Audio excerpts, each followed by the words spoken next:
Black Rebel Motorcycle Club, spread your love. It's time to give Karl... You're actually nervous. I'm a little bit nervous. Just to recap, Karl is 30 this year. He never went to get his results of his GCSEs. So myself and Steve took upon ourselves to phone his school, track them down, and we actually got your results. What did you think you took? Did English. Right.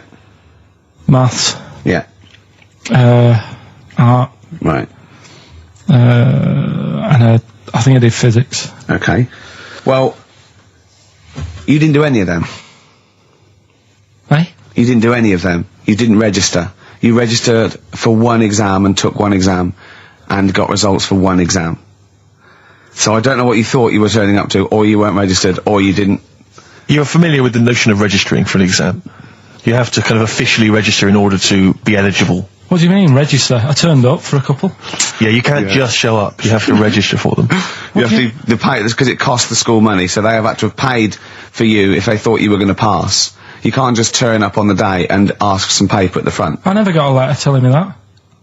Well, that's because you were never at school. But you did somehow register, or registered for one exam.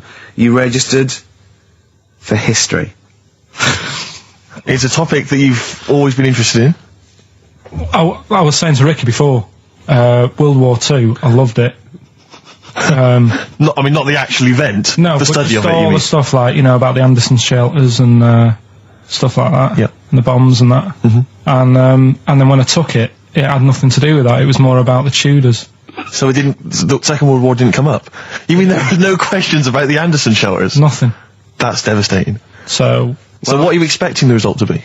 Is that seriously? Is that it? Yeah, it's the only one you took and registered. As far as the school is concerned, or certainly... Well, it's the only one that counts. It's the only result. It's the only one that counts. Yeah, you've got... I don't... Did you register for yours? Yeah. Yes. I've got certificates and everything. So what... Do you do that before the exam? Do you have to go somewhere and sign something, or...? Yeah, you don't check your results and then decide if you want to register. It's not like Millionaire, when you look at the question and go, I think I'll take the money. Yeah. You go... No. But anyway, you must have registered for one, or maybe your teacher put you in for well, I didn't do it. They must have been confident. They must have been confident. They must have thought your best bet was history. Right, so... What did they get? You got an E. Which I think, I mean, technically, is a pass. E? It's a bad pass, but there's F, How and there's... much You're not going to be doing a PhD. You can get an F, right, which is fail, and then a U, which is ungraded. Now, I don't know why the U exists, because F means you failed. U is like them going, you not only failed, but you wasted my time. So... We're annoyed that you took this exam. So you thought they'd register me to get an E? Well, they didn't. Well, they didn't. I think they were hoping... It was rather like you with the lottery. They were hoping for something better than You nothing. see, I assume that the man who registered for that thought he can scrape an E if Anderson shelters come up. Yeah. Well, that's it. You've got... Now, what I'd like to do, Karl, is... I've started your re-education. You've read a book on Rasputin. I'll be asking you a few questions about that later. I've got another book for you to read next week. Next week, I'm not in the mood. What? Not in the mood. Oh, come on. Look, what's that? What does that say? It's that fella... It's the picture of the bloke that he used to use for Citizen Smith. Yeah? Che Guevara. Yeah. Yeah. He was quite happy, I think, when he found out that Robert Lindsay was involved. He went, yeah, of course you can. No worries, yeah. What are your feelings, Karl? What do you think? Are you emotions depressed? I'm just a bit annoyed, because I'm sure I turned up for more, so it just wasted me time. Listen, they don't matter. I'm sure you're doing very well. You know, you can educate yourself. GCSEs are merely a step on the ladder to help you, not just for education, but, you know, they're more vocational than anything else. You're doing very well, and you're reading books. Don't worry about it. But can I suggest something? But if you want, I'll pay for you to take history again. Karl, we'd love to see you get a C or above. And Well, we're willing I'll pay to... for you, and I'll get you some books. Right, now listen. We can, let's get, I reckon, when are the exams? June? Something like that, yeah. We'll try and register next week, and I reckon you can get an A or B. I'm busy. In history. No, don't worry about it, it's just easy. I get you Brody's notes. If Heat magazine, they love you, Karl. They could probably sort something out. They could probably pay for a tutor. They got a lot of money, they sell a lot of magazines. I mean, it is almost always, and you found that out, I discovered this, it's always the Tudors and Stuarts. There's no fear for them not coming up. Now, what do you already know about them? You must already know stuff about Henry VIII and Elizabeth. No, because it's too long ago to even get interested in. Do you know what I mean? You can't. Is that why you didn't? To it. Okay. The Anderson thing, it was like, God, you know, I bet my mum and dad were in an Anderson shelter. You know, this is interesting. What, when they... Oh, my granddad would have, like, had something to do with this. But the Tudors, it's like, I don't know even if they had a family back then. Play a record! As you know, I lent Karl, part of his education is historical education. I lent Karl Gladiator, the movie on DVD, which he watched on his PlayStation 2, and Rasputin. Do you know last week when you gave me this, did you know my result for history? No. That's weird, isn't it? Yep. Now, right, okay, it's the film review. Karl, you just tell it from the heart. Tell us what you thought about the film, what you thought the... Can I just ask, is this the first time you'd seen Gladiator? You'd never seen it before? No. Okay. And what were your thoughts? Okay. The film review. Gladiator. It's alright. Nothing great. It's like an old, sort of an old version of Rocky done in the olden days, really. Right. A bloke fighting other people. Sure. How sort of well known is the story? Do you reckon people know the basics? Well, just very quickly, just do the plot. Quickly. There's a guy called Max. Maximus, yeah. Yeah. There's Caesar, and there's Caesar's kid, and Max goes to war, sort of wins it, comes back. Caesar says, you're good at what you do. I wish my son was as good as you. So I want you to be in charge when I die. His kid finds out, a bit annoyed about it, kills his dad, because he don't want anyone to hear that he said that he wants him to be in charge. Yeah. So his kid gets in charge and thinks, I'll show you. You're not going to be king, I am. You're going to be a slave or something. And then, next thing you see is... Sorry, can I just stop there? My only thought is the film's 3 hours long, so maybe we should go through the whole plot, We've done the first 10 minutes, but Yeah. go on. So, yeah, he's a slave and then... Yeah, but then, that was an interesting bit that I thought, right? I mean, I was watching this with a girlfriend, she was already annoyed because she wanted to watch Friends on E4. Okay. Yeah. It was a good episode as well this week. Was it? Yeah. Don't tell her that. Okay. Right, so she was annoyed and she said, come on then, put it on. And I got it wrong straight away because it says on the back 149, so I thought that was an hour and 49 minutes. It turned out it was 149. No, I thought it was 1 hour 49. Yeah. But it was 149 minutes. Sure. So it overran anyway. By 40 minutes. Yeah. So anyway, the interesting bit was where he was going across a desert on a horse. And I think to show you how long he'd been going across the desert on his horse, he's showing you a shot of the horse's knees and they were bleeding. And I just wondered whether that's what horses do if they run for a long time. Do you know? I don't. Good. Right, so anyway, so he goes on, he keeps going on like this. He's a slave, and then he has a fight at the end with the Caesar's kid, and he kills him. And that's how it ended. Okay, good. What did you think of it? Just generally, what bits... What do you think was wrong with it? Right, well, I've read up on it, and there's already a fact that is wrong. Right. Caesar's kid, he didn't actually kill his dad. His dad died of a natural death. Right, in real life, you mean? Yeah. Okay. And, what's Caesar's kid's name? Comedian or something? I think it's comedian, yeah. Yeah. That's where the name comes from. When a funny person is called a comedian. He didn't actually get killed in real life by Max. No. He died by his sister poisoning him, and he didn't die. No. Are you saying that this is not a historical document? It's wrong. All over the place. Yeah. Well, in next terms week, next week I'm giving you Braveheart, and that is actually true. That is factually accurate. I can't handle it. It is. It was a little Australian fella that helped him out. Just for people who watched it, they know that the guy, Caesar's kid, Yeah. he died. His sister tried to poison him. That didn't work. Apparently, he was a gay fella, and his boyfriend, who was a wrestler, strangled him. Where did you get this information? On the internet. I thought I'd look it up to see how much of it I actually got right. Yes. And that's what I read. Okay, so out of 10? 5. Really? Yeah. Okay. It's no good. I wouldn't get it out. And it's annoying the way it says, like, you know, this film's got to be seen at the cinema, because I saw it at home, and I don't think I missed out on anything. Very good point. I think that's probably the point they're making, but yours is valid too. We'll play a record, and after that, I'm going to ask you about Rasputin, the Mad Monk. But anyway, Gladiator, just was going to add on the end of that. If you're into that sort of film, Jason and the Argonauts is probably a better bet. Is that factually accurate? Did you look that up or not? Did skeletons actually come out of the ground and fight? Yeah. I don't know, but it's a more enjoyable film. Okay. And it's shorter. Okay, now, just moving quickly on, just to the last item on Carl's re-education this week. Rasputin, you read a little book about Rasputin? What did you know about Rasputin before you read the book, Carl? Can I just tell you, when I handed him this book, it was my house, I said, right, he went, is he the one that lived under the bridge? And I went, what do you mean? He went, the fella that lived on the bridge, and you had to pass him with a, and Jane, went, you're thinking of, Rapunzel. And he went, yeah, and I went, well, that's not Rapunzel either. Rapunzel's, you had to say, isn't that, you know, you had to guess his The person name. who lived on the bridge was the troll in the 3 little book graph. I'm a troll, foldy well. So, to answer your question, Steve, that's what he knew about Rasputin. Okay? So have you read this whole book? Can I just have a look at it, Rick? This whole book, it's about the size of a beer mat. Yeah, I'm just thinking. But did you read the whole thing? No.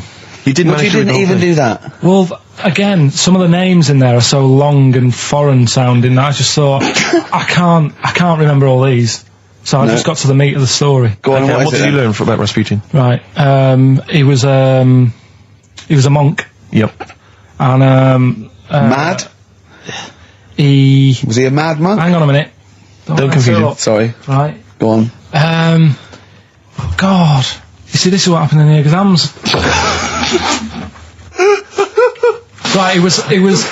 Oh, don't do that when I'm drinking, Carl, please, mate. He loved his women. And that's how the story started off. He had really nice... Story started off. Yeah. He had really nice eyes, and that's what everyone fell for, especially the women. Yeah. Anyway, the people back then thought he had special powers because he could hypnotise people or something. Oh, yeah. And it was about a little lad who had some sort of blood clot on his leg. And he said, just calm down and you'll be alright. And people thought he had special powers, but what he was doing is saying calm down, and he relaxed, and it stopped the blood flowing sort of as fast. And that's how he got better. But anyway, that's the only bit of special work that he did. And then he kept going on, and he was going in brothels and all that. And the people in the town thought, this isn't right, he shouldn't be going about doing this. And Where did he live? Russia. Right. Is that right? Yep. What sort of era? I thought you'd might know, you know, Now sort about of. 1800. Oh, right. Okay. And then... Do you want to check that, Steve? You got the book? People Well, got I know sick for a fact of that's him. not right. People got sick of him, and they said, "Oh, we'll have to get rid of him." So they tried to. He loved cakes as well as women. Okay. So they said, "Let's poison a cake," and they poisoned a load. Of Easier than cakes. poisoning a woman, wouldn't it? And he ate these cakes, and it just didn't kill him. And they were like, "God, what's going on?" And they kept giving him more and more cakes, and He was suspicious. and that didn't work. So the fella said, "That's it. I'm going to shoot him." So.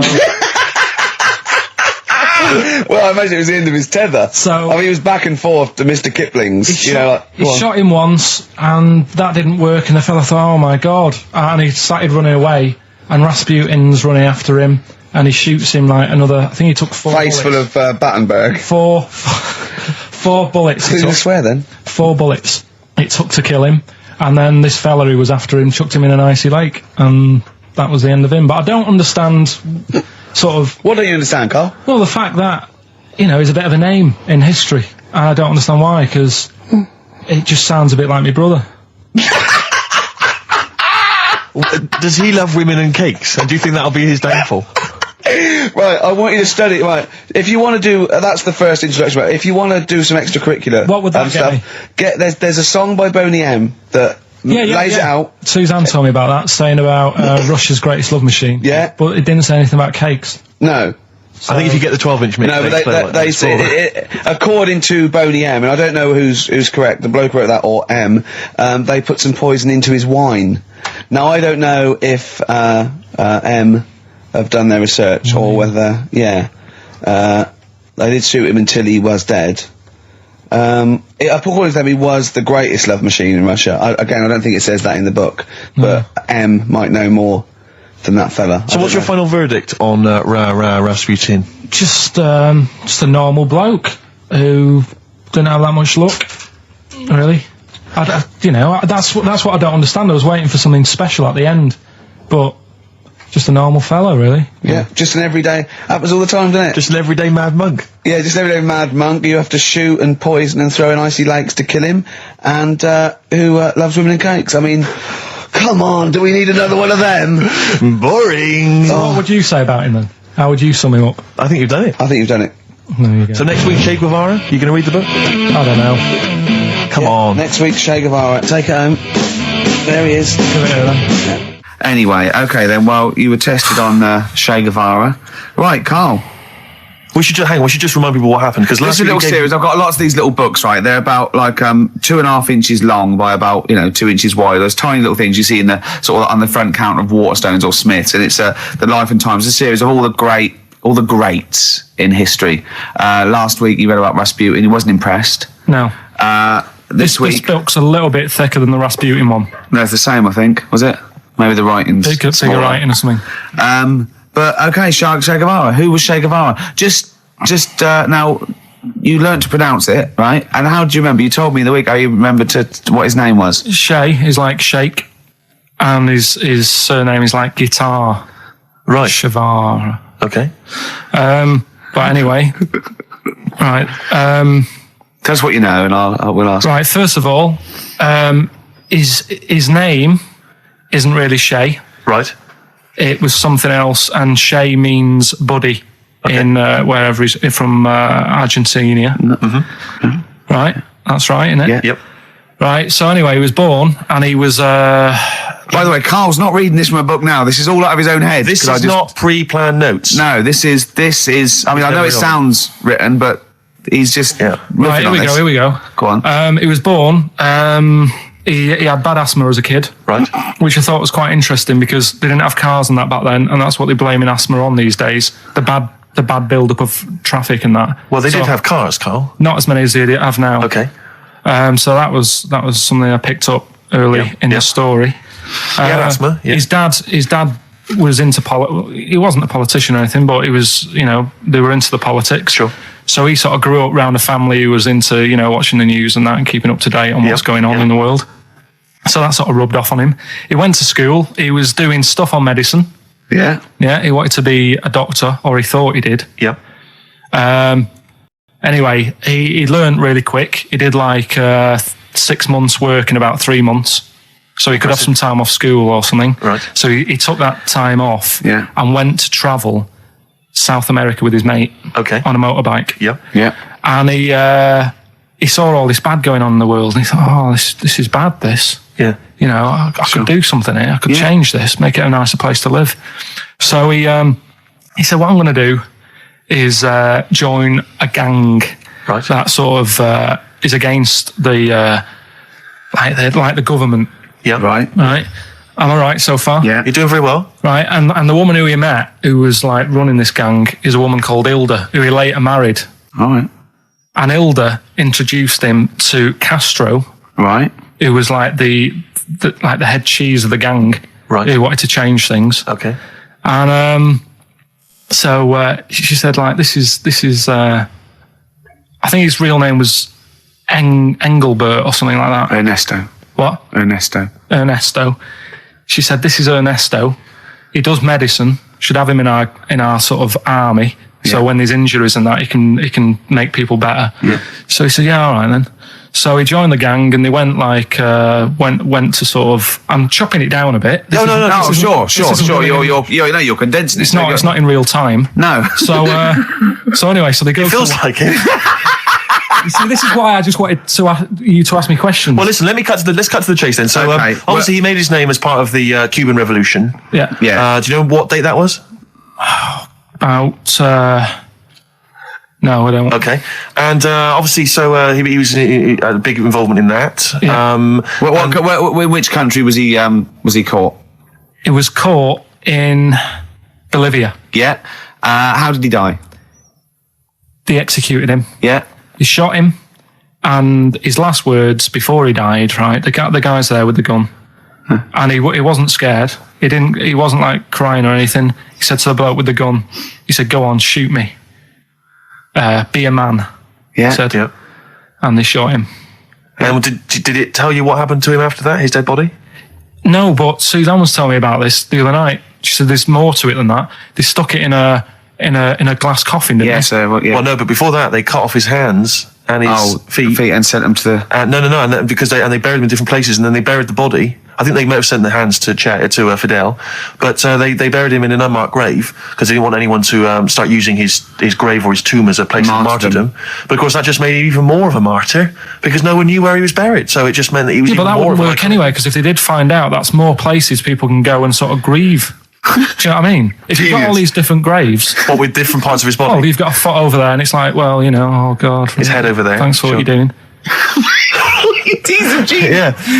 So all in all, essentially, what's your summary of Che? yeah, you like him more than Rasputin, don't you? A lot better bloke than Rasputin. I can understand why he gets one of those little books. Well worth knowing about, and good bloke. Did a lot, you know. Crammed a lot into his short life. Yeah, but yeah, interesting bloke. But just on the subject of Che Guevara, Steve called me up in the week because he was going through the duty log. We love the complaints on the BBC duty log, and someone had written in because one of the Blue Peter presenters was wearing a Che Guevara T-shirt. And what did the bloke say? Yeah, this is a series of people can phone in and write and complain to the BBC about different things. Why would you complain about wearing something? Well, this was the thing. Is you can phone in about the best. I mean, there's been some amazing complaints. Oh, there's some great ones. The best one, my favourite one that wasn't a complaint but was actually just someone had to phone in was what an excellent edition of Kilroy this morning.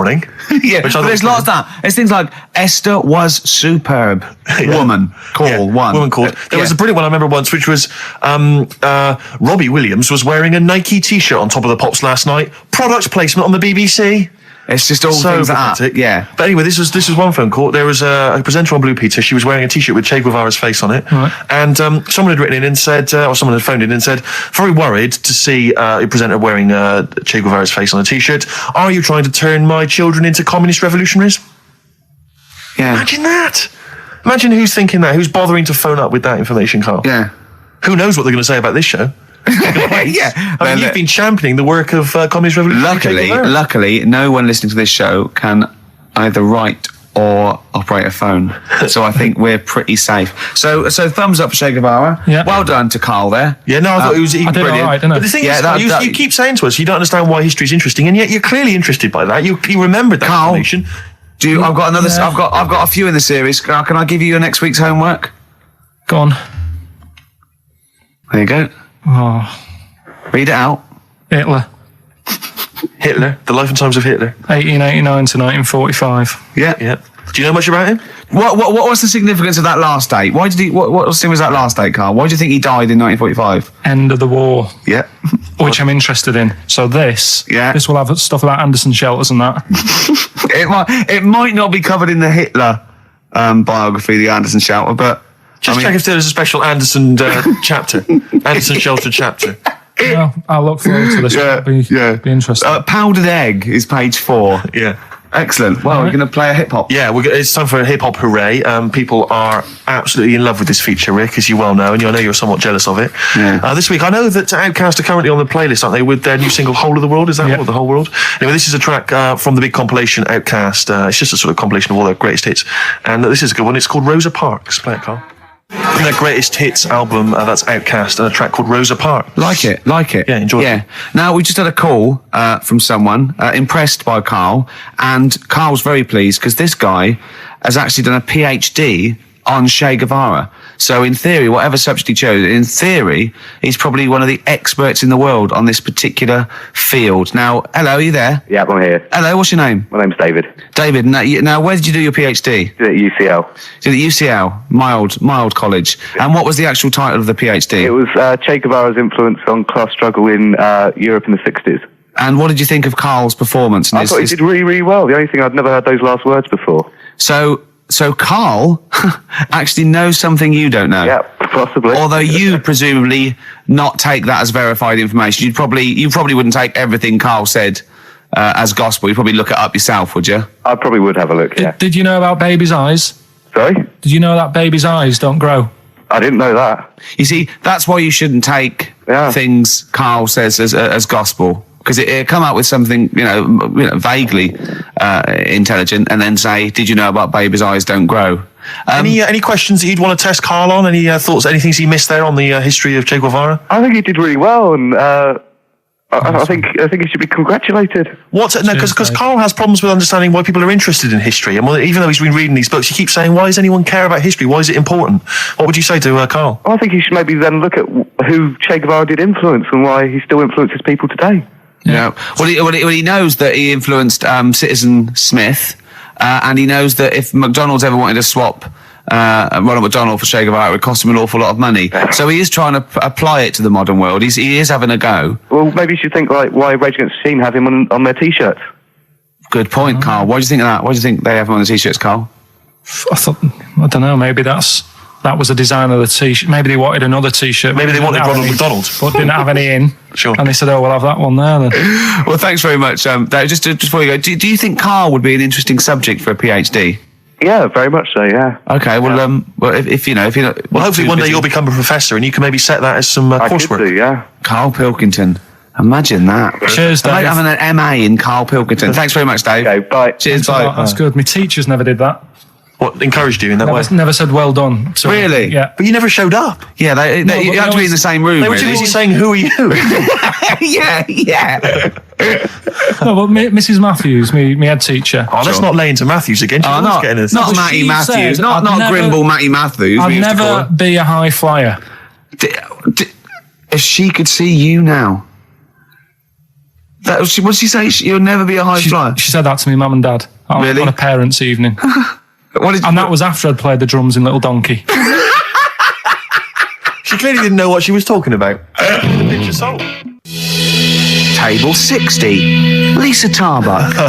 That's Corner Shop. Lessons learned from Rocky 1 to Rocky. I love that guitar. That's great. It's real glam rock. That's T-Rex and Bowie. I was going to play some from Ziggy Stardust today, but instead I brought in a different album. I want to play a bit of Bowie. Is that all right? Oh, of course, yeah, always. Yeah, a bit of Beatles. Still to come up, by the way.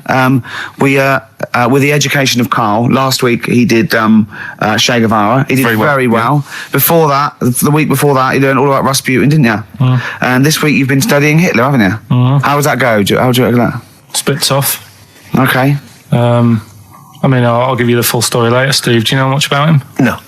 It's, they're all linked. All these stories I've been reading, they've all got a similar sort of thing going through them. They have a bit of a tough upbringing. Things aren't going well, and they seem to take it out on other people. Okay. But I'll tell you more later. Okay. Yeah, I don't think you can... I don't think Hitler and Che Guevara... It's the same thing. Che Guevara, when he was a kid, had like asthma. Right? He wasn't an happy kid. Hitler, he only had one ball. Well, I was trying to find about that. Yeah, seriously, he phoned me up in the week. I said, "How's it going?" He went, "I've skimmed it. I've just skimmed it. I was looking for the testicle thing. Now I don't know if they left that out or it's not true." Right. So he was trying to look up that Hitler has only got one ball. I think they only did it to wind him up. Because it's like, you might be taking over the world, but we're all saying you've only got one testicle. Sure. And it's Did you look in the index and it's sort of Hitler, Adolf, family life, early childhood, testicles, absence of? Sort of skimmed through because One of. Mother brackets other. Yeah. Albert Hall. Yeah. the only thing I could find was at one point in like when he was trying to run the place, there was a meeting going on. And somebody had put a bag in the meeting room and it blew up. Yeah, and but I'm the wondering table whether it was under the protected him. table. Yeah, but...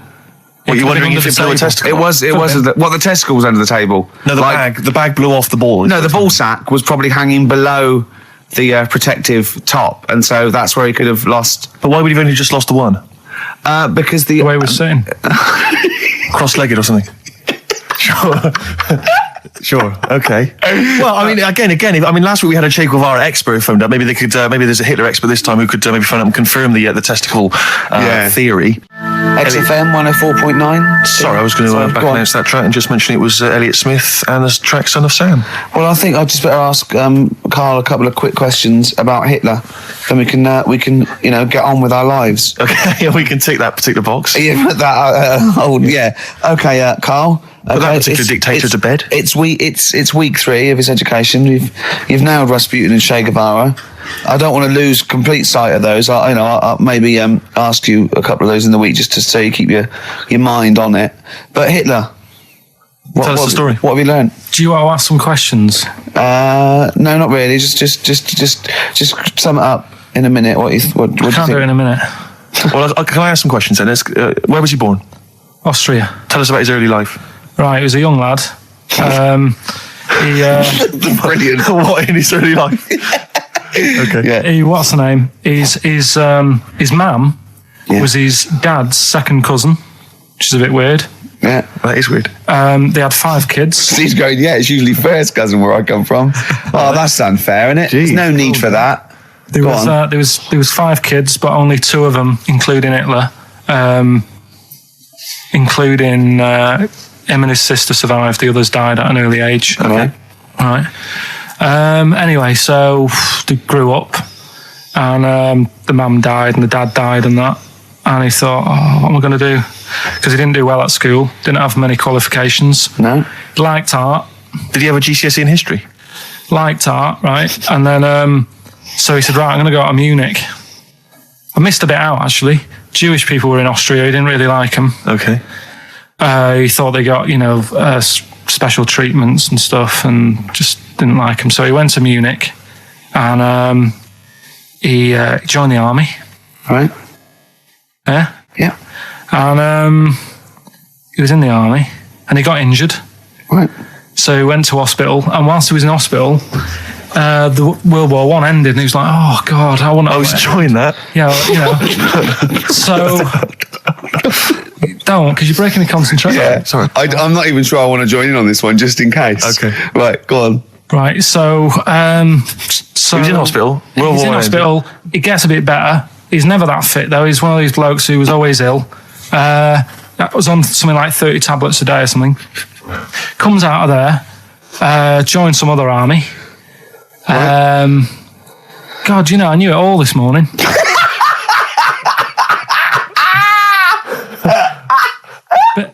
I can see it running to ground. I just see his face going, I'm not nailing the fact, am I? And joined another army, and he was Listen, let's try and help you. So, Here's a good bit. I remember this bit. He thought that war to men, right, was like childbirth is to women. That's how important he thought he was. All right. Right. So it's like, you fight for 9 months, and at the end of it, you own something, right? Yeah. So he goes on and all that. He's in Berlin. Yeah. And he's fighting his way through, trying to take over countries and that. And he does he do Berlin? Does he? sorry, wait a minute. Is he Chancellor yet? What year is it? So it's 35. Let's skip the kind of climb to power. Then he's now the dictator of Germany. Right, he's in charge, yeah. And this is when he gets his own back on the Jewish people and that, and he's got his own little armies, and he's setting fire to Jewish businesses and all this. And anyway, cut a long story short, Please do. When he came to fighting Britain, came a bit sort of unstuck. Yeah. Right, started fighting. Not back. so easy, is it? This world domination, Adolf. Britain was there. France was helping out. Yeah. Americans were helping out. Yeah. So he thought, oh God. So a bit late, but yeah. He goes into a bunker in Berlin. Yeah. And it's all kicking off. Yeah. And apparently, Germany sort of surrenders. Yeah. Says it's all over. Forget it. We can't beat you. He was really annoyed with this, and he thought, I can't show my face around here.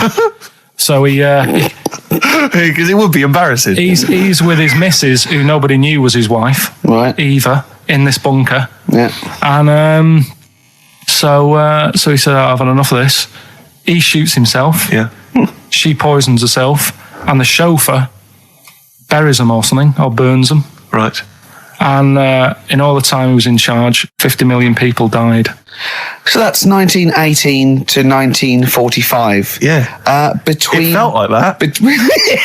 between Travis and the Red Hot Chili Peppers next week. That's fantastic. That's remarkable. I have to say that you sort of lost your grasp somewhere along the line because you started off confidently, but you lost your I've had a really busy week, and last night I was like whizzing through it. Sure. And then this morning I woke up, and Suzanne had been away for about 3 days, right? Yeah. I hardly spoke to her. She's been busy, I've been busy. First thing I say when I wake up, just ask me some stuff on Hitler. You are romantic. That's great. That's how stressful it's getting. But I knew it all this morning, honestly. No, but that's fine. I think you've summed up you've done that. Right, captured it in essence. just for a bit of balance, I've got your next week's homework. It's the same series. There's little books. There's tiny little books, just 3 inches long by 2 inches wide. Crammed with so much information there. Winston Churchill. There you go. You'll enjoy that. Yeah? I'm getting a bit bored now, though. This is what happened in school. Think of the listeners. Did really well in infants. Once I got to secondary, lost interest. Was it the breakup between you and Harris? And Zoe. I'm wondering if you spiraled into something there. Yeah, because it's like all these other, these men of history. They always had sort of things happen in their early childhood, didn't they? Maybe yours is the Zoe Harris dress incident. Well, let's just refer to it as the Zoe incident. Yeah. From now on. Yeah. Winston Churchill, the bit I left out in the Hitler story, Hitler was scared of this man. Yeah. And I can tell you something else about Winston Churchill. Go on. He said he can remember being in the womb. And he was born in a public toilet. Play a record. He texted me yesterday about Hitler. He went, stop making me read this heavy shit. He said, I've seen in the back of this book, there's one on Elvis. No, I mean, it is interesting, but not when you have to read it. Do you know what I mean? Right. It's But do you think you'd have read it in your leisure time? To be honest, No, you wouldn't have. I wouldn't. No. So do you want a week off? Do you not want to learn about Winston Churchill? Why don't you read it if you want to, and just if you get interested, then read on. I think Because that's what I did with school, and it didn't work. No, you decided you didn't want to. Yeah. Yeah. Okay. So- but hasn't that taught you something? Can't we just do it like a TV series? It doesn't go on forever. We've done 3 weeks. Give it a rest now for the summer. Yeah, because most series last for 3 weeks. Well, Yeah. I'll be testing Karl on the new re-education of Karl, as you know. He got a GCSE. it's the last one, isn't it? This In week? history. It was the last heavy sort of one, yeah. No. So Winston Churchill. Well, yeah, because I thought we're going on to more sort of metaphorical and metaphysical sort of pursuits, aren't we? Not that book. Yeah, that's the Aesop's Can't read Fables. that in a week. You don't have to read Oh, it. right, Just that's choose right. out. Just choose the ones about the foxes eating penguins. You'll like that. It's time for the re-education of Karl Pilkington. This week, Karl was studying the life and times of Winston Churchill. What do you make of it, Karl? What did Churchill do for Right. you? Last week I made a bit of an error with Hitler. Yeah, you Go on, just why? I tried had to remember too much, and it was way too much for me. Sure. So what I've done this week, sort of flicked through, got a few of them basic facts. Yeah. And what I've learned, right? Bit weird the way all these people have something in common, that they're all a bit weird when they're younger. Okay. They've Go got on, some sort of illness. go on. Well, Rasputin, he wasn't well as a kid. Yeah. Che Guevara. Oh, this is Rasputin, the mad monk, wasn't well. Yeah. Yeah. Che Guevara. Yeah. Asthma. Really bad asthma. Yeah. Hitler, he was Only one ball. bit mental. Yeah. Only his mother. He was a bit mental. That could be libelous. Yeah. And who have we done? And Churchill. Yeah. Very got weak, lost there. very weak child. Was he? He only spoke to his dad 4 times in his whole lifetime. Really? Yeah, didn't get on with his dad. Right. And I think one of the times when his dad spoke to him, he was having a go, saying he didn't do as well in the army as he wanted him to. Right. So that's pretty sad bit I picked up of it. Yeah. Anyway, So that spurred him on anyway. yeah. I'm not going in all the ins and outs. Very important bloke. Okay. No, seriously. I mean, Yeah. your dad bought the tapes, didn't he? Yes. And I can understand why. Because he did change a lot for us. You know what I mean? We wouldn't be sat here now talking like this. Why? We could have been German. Yep. He didn't let that happen. No. Everyone had a go at him, right? When I think it was Chamberlain who was in power. Yeah. And he was like saying, don't be trusting that Hitler. Yeah. You know, and everyone was like, look, stop causing trouble. Chamberlain sorted it out. You know, he sorted out a peace agreement. Yeah. And he was like, no, don't trust him. And everyone's like, oh, you know, you're just causing trouble. You know, everyone else is happy. Then it turned out that Hitler did actually do the dirty. Yeah. And try and come over. I remember didn't he do something? He started a war or There was something. a conflict of some kind. Yeah, Yeah. started a problem, and everyone went, hang on a minute, that Churchill knew what he was talking about. Yeah. Yeah. Get him back in charge. Sure.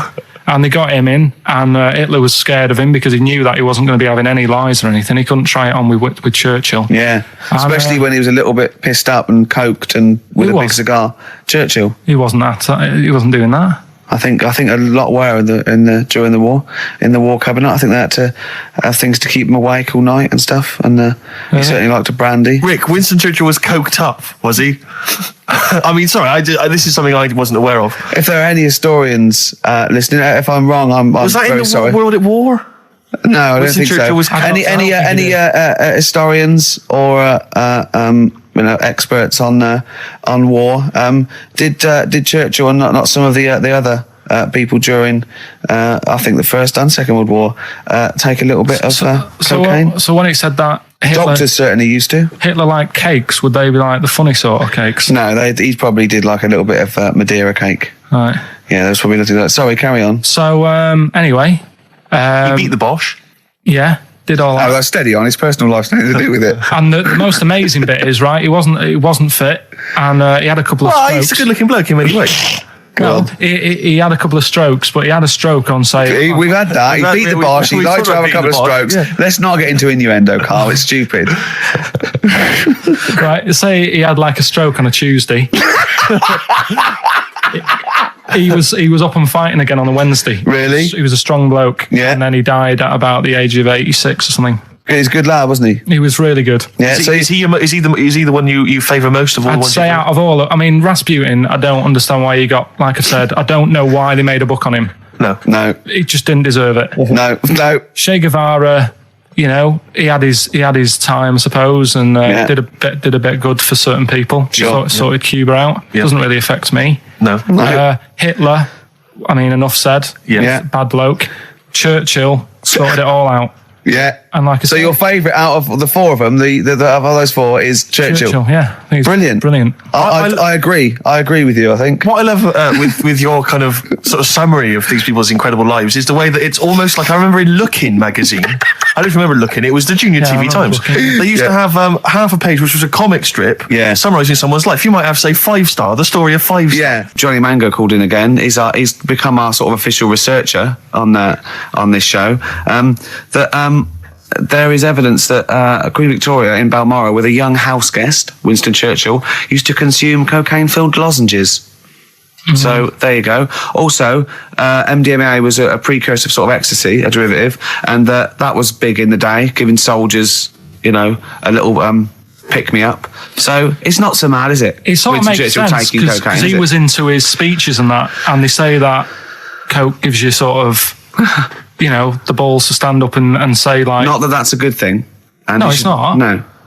definitely not. No. Right, but apparently it makes you confident, doesn't it? So you can stand up and say, you know, we're going to fight them on the beaches. Yeah. And all that, and sound like you mean it. It's exactly, yeah. When he was sort of like, you know, a little bit pissed up with his cigar on, coked off his tits, he wanted to fight. He didn't care where it was. He'd fight on a beach. He didn't care. He didn't care if he got sand in his new trainers. Exactly. He was boozed up. Yeah. You want to fight? yeah, that's why he was coming hard. He was very much, you got to think of him as the Liam Gallagher of his day. Yeah. Oh dear. Bad. Do you know what a fable is? I'll try to explain briefly. Do you know what a fable is? I've got a Carl? rough idea. Okay, it's a thing that uses sort of metaphor, analogy, just to explain sort of morals. I mean, they're very old for a start, and it's all. I'll give you an example of one.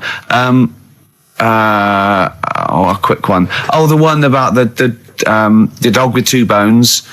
He goes to a dog's got a bone. He sees a reflection in the lake, and he thinks, "Oh, that dog's got a nice bone. I'll have that." And as he goes to get that one in the reflection, he drops the one he's got, and that's one about, you know. I think You I have was, with your I lot. was told one when I was younger. Go on. I think it was one. This young lad, he's got a dog, right, and he sort of is about 8 years old. and this dog, he's had it since he was about 4, and it's a bit tired now, and he chucks sticks for it, and it doesn't go for it. And he's saying to his mum, "Oh, I want a new dog because this one's useless. It doesn't do what, it doesn't have any fun with me." So they say, "Oh no, but Rover's a good little dog. You should look after it." And he's like, "Oh, I don't like it. I want a new one." So they buy him a new puppy, and it's running around, yapping about, and he's loving it, and he's playing around with it in the grass. And then one day he goes to the park and he's messing about and rolling about with it, and he falls into the lake, right?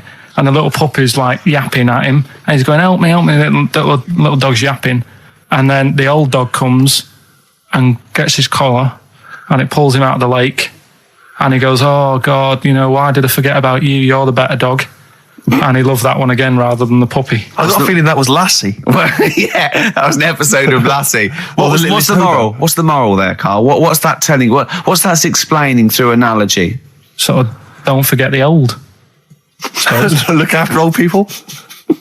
I remember there was one I heard once about a young boy who got trapped in a lake inside a cage. But he loved his trainers so much. His trainers so much he wasn't going to get them wet. But even though he had to get out there, and even though he thought that was the important thing because it's material value, he actually drowned, and the trainers were no good to him then. Star Sailor. Now listen, I'll give this one. This is an easy one. Now just think, right? Think just what it means. They're not that hidden. They're not that cryptic. Just think what this means, okay? Okay. When the hares addressed a public meeting and claimed that all should have fair shares, the lions answered, "A good speech, hairy feet, but it lacks claws and teeth such as we have." How would you use that? No. What do you think that means? This is translated from the, I don't know, Greek or something. I don't know. It was Aesop. Where's he from? Greek. Yeah. So shall I do it in my own language? Okay. So what would happen if there's hares and they have a meeting in the jungle with like loads of lions and go, "Hey, hold on, wait a minute. I think we should all be equal and share everything, all right?" And the lions go, "Well, yeah, it's easy for you to say. We've got claws and teeth." Yeah. What does that mean? It's saying like, of course the hares want that because it's better for them. The lions get nothing out of it because they're already king of the jungle. That's right. So it's negotiating from weakness. Anyone can negotiate from strength, but negotiating from weakness is it's be lovely. It's a lovely utopian look at the animal kingdom. But the way you said it is better than the way they worded it. Well, that's because Ricky's very much the modern Aesop. I mean, many people have thought that. That's why he's getting a lot of awards with the TV show. For him, that's a fake. So look, I'll take that home and read ones you like and tell me about the ones you like, ones that click. I don't care if you only come in with like one or two. Go, I'll tell you what, Rick, that's there's one thing that I've learned from that. Because sometimes you can know all these phrases and until something happens, you don't think, everyone's heard, I don't know, to err is human, to forgive divine. And then something, might happen. Do you go, "Oh, that's what that means. That's amazing." Well, you were studying Aesop's Fables, weren't you, this week? Now, I'm going to be very liberal here and let you talk about it. It's not a test. I'm not, "Hey man, just like chill out." I'm not this like rigid sort of, box in society. Just tell us your views. Just tell us your vibe on Aesop. Tell us something. What have you learned from these fables? He made a bit of money out of something that's quite simple. I don't know if he did make any money out of it. I mean, I think it was published like thousands of years after his death, but go on. Yeah, they're just little stories. I mean, enjoyed them. Yeah. Didn't learn anything from them. Okay. Or did you, you see? Because it's teaching through sort of like metaphor and analogy, and maybe it all seeps in and it's all subliminal, and maybe in a way your subconscious is teaching you. No, it's silly, Ricky, it's silly. If the stories were done in like a real way, that there's like a man and a woman and it's a little story that something happened to them in life, then you learn something. But it's all about, a gorilla and a fox are walking through the woods. How often does that happen? Sure. So you're saying if it was more like if it was more true to life, if it was more like real stories, like a kid on his grifter and a magpie pecking at his head, or two frog boys with webbed hands. I mean, if it was real stories from real life that people could believe, actually happened, maybe it would teach us something. But why not do that? Like take a real situation, say like the So Solid Crew guy, yes, going down for carrying a gun. Use that in some way. Do you know what I mean? As a warning, maybe about carrying guns. What about something like if you carry guns and that is illegal, you could have some sort of punishment? Yeah, that's Good. So That's what you it doesn't mean, bother you then that the fact that these fables have been used for many, many generations to educate maybe young children or even older people, the fact that they've served a brilliant function and they've become classics, that doesn't bother you? You've seen through them? Well, they don't always work. Okay. When I was out with Rick the other day, he brought one up. I told the one about the two mice, the industrious mouse, who throughout the summer he would be storing berries, nuts and berries, and he'd be storing it, and the other mouse would just be eating off the trees and running around and having a laugh. And they go, "Well, you're going to become hungry." And he goes, "Oh, I'll worry about that when it comes to it." And they'd do that, and he'd be storing his nuts and berries, and autumn came, and the mouse was still playing and not doing anything. And then winter came, and the silly mouse was like shivering, and he went and knocked on the mouse's door and went, "I'm freezing and I'm starving." And the clever mouse said, "Well, I told you, didn't I? You know, you should have been storing your nuts through winter like I did. Come in and share mine." You know. And what did you say, Carl? Well, and the moral of that is whatever. Yeah, you know, sort of, you know, just be careful. But my thing is that it's not very good, because the moral of that is do what you want, and there's always a do-gooder, a share there. Yeah, sure. Yeah. But the way I think, which is more sort of 2002, the ending should have been, the guy with all the berries should have been going, "Oh, I'll be all right come the winter. I've got loads of food. I'll be safe." But then, as he's going into his little hut at the beginning of the winter, some sort of bus or something comes and kills him. Right. And it's like, You should have partied hard because you might die. Yeah. Enjoy life whilst you've got it. Yeah. Okay, and if winter comes, just starve to death. Well, worry about tomorrow. Okay. That's my See, I'm little wondering fable. if there's a new book here. I really am wondering if there's a Karl's Fables. He's been coming up with some all week. He keeps going, "Well, that's a fable, isn't it?" Yeah. So what's your favourite fable in there? Have you learned anything from this book? Is there one fable you liked? Yeah, I mean, What did you like? they're all right. What did you like? You've thrown it on me now there. Didn't you like one about a crab, you said? No, that was the one about messing about on a cliff edge or something. Don't mess about on a cliff edge. Well, What was that? I don't know. There's not many around here, so I didn't take much interest in that one. You know what I mean? God. Um, I'm doing my best here. I'm don't trying. remember yeah, any? here's one. Go Yeah, on. here's one that was quite nice. There was a belly, like your stomach. Yeah. And it's this belly on a pair of legs. And the legs was saying, "I'm more important than you because I carry you around."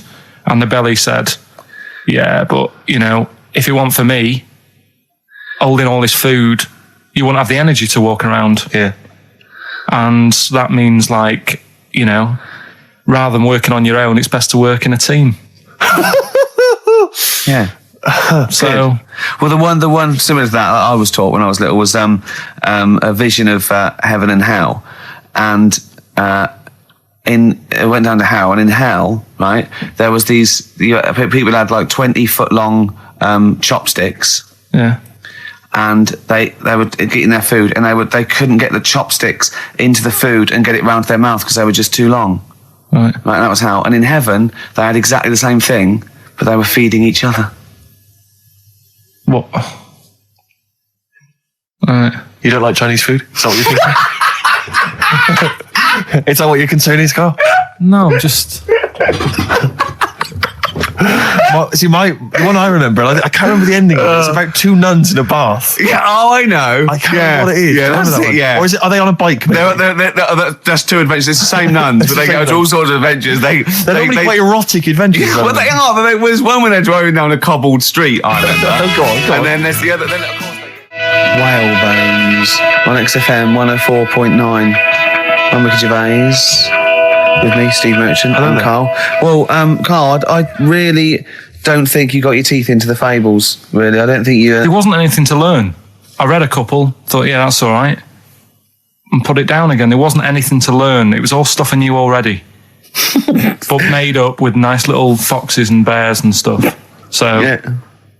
But that one about, that one we spoke about, when the hares are going, we should share all our food, and the lion said, that's a good argument, but it hasn't got the teeth and claws that we've got. That's lovely, because it's sort of that's an indictment on sort of, you could say it's an anti-equality almost. You could get really sort of deep into that. You know what I mean? You could, no? Big philosophical ideas in a nutshell. Not interesting? No, not really. Okay. Okay, then. Well, you're going to hate this. Then I've brought in the concise Oxford Dictionary of quotations.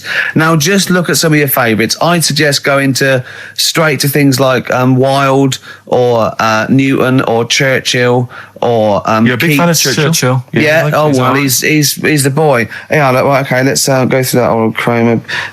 Newton. Right. Right. Here's a famous one. Okay. This is Isaac Newton. If I have seen further, it is by standing on the shoulders of giants. Do you like that one? So there's a meaning in it. Yeah. Well, he hasn't actually stood on the shoulders of giants. So remember, he's an amazing inventor and mathematician, and he discovered the incredible laws of the universe. And he's saying, If you want a good view, move into a multi-story. He's saying, if I have seen further than the people, and he's being modest here, it's because I've stood on the shoulders of giants to get that view. If it weren't for all the people that have come before him with their great insight and knowledge, he wouldn't have seen what he's seen. He's taken his learning, isn't it? Those people have given him just say that instead of making up. That's what I've got a problem with. People don't say what they mean. Poetry, art, and in life though, people never say what they actually mean, and there's loads of books on it. I don't know. But the point is that he's just summarised quite a tricky idea beautifully. It's beautiful. That gets into you much deeper than just the words, just the literal words. You know what I mean? One of my favourites is from an American novelist, and the quote is talking about the subject of fame and being famous. Yeah. Fame is a mask that eats into the face. Don't you think that's amazing? Meaning? Well, meaning that fame is something that is artificial, that you wear initially, you become famous, but it's ethereal, it's nothing, it's intangible, it's just an artifice.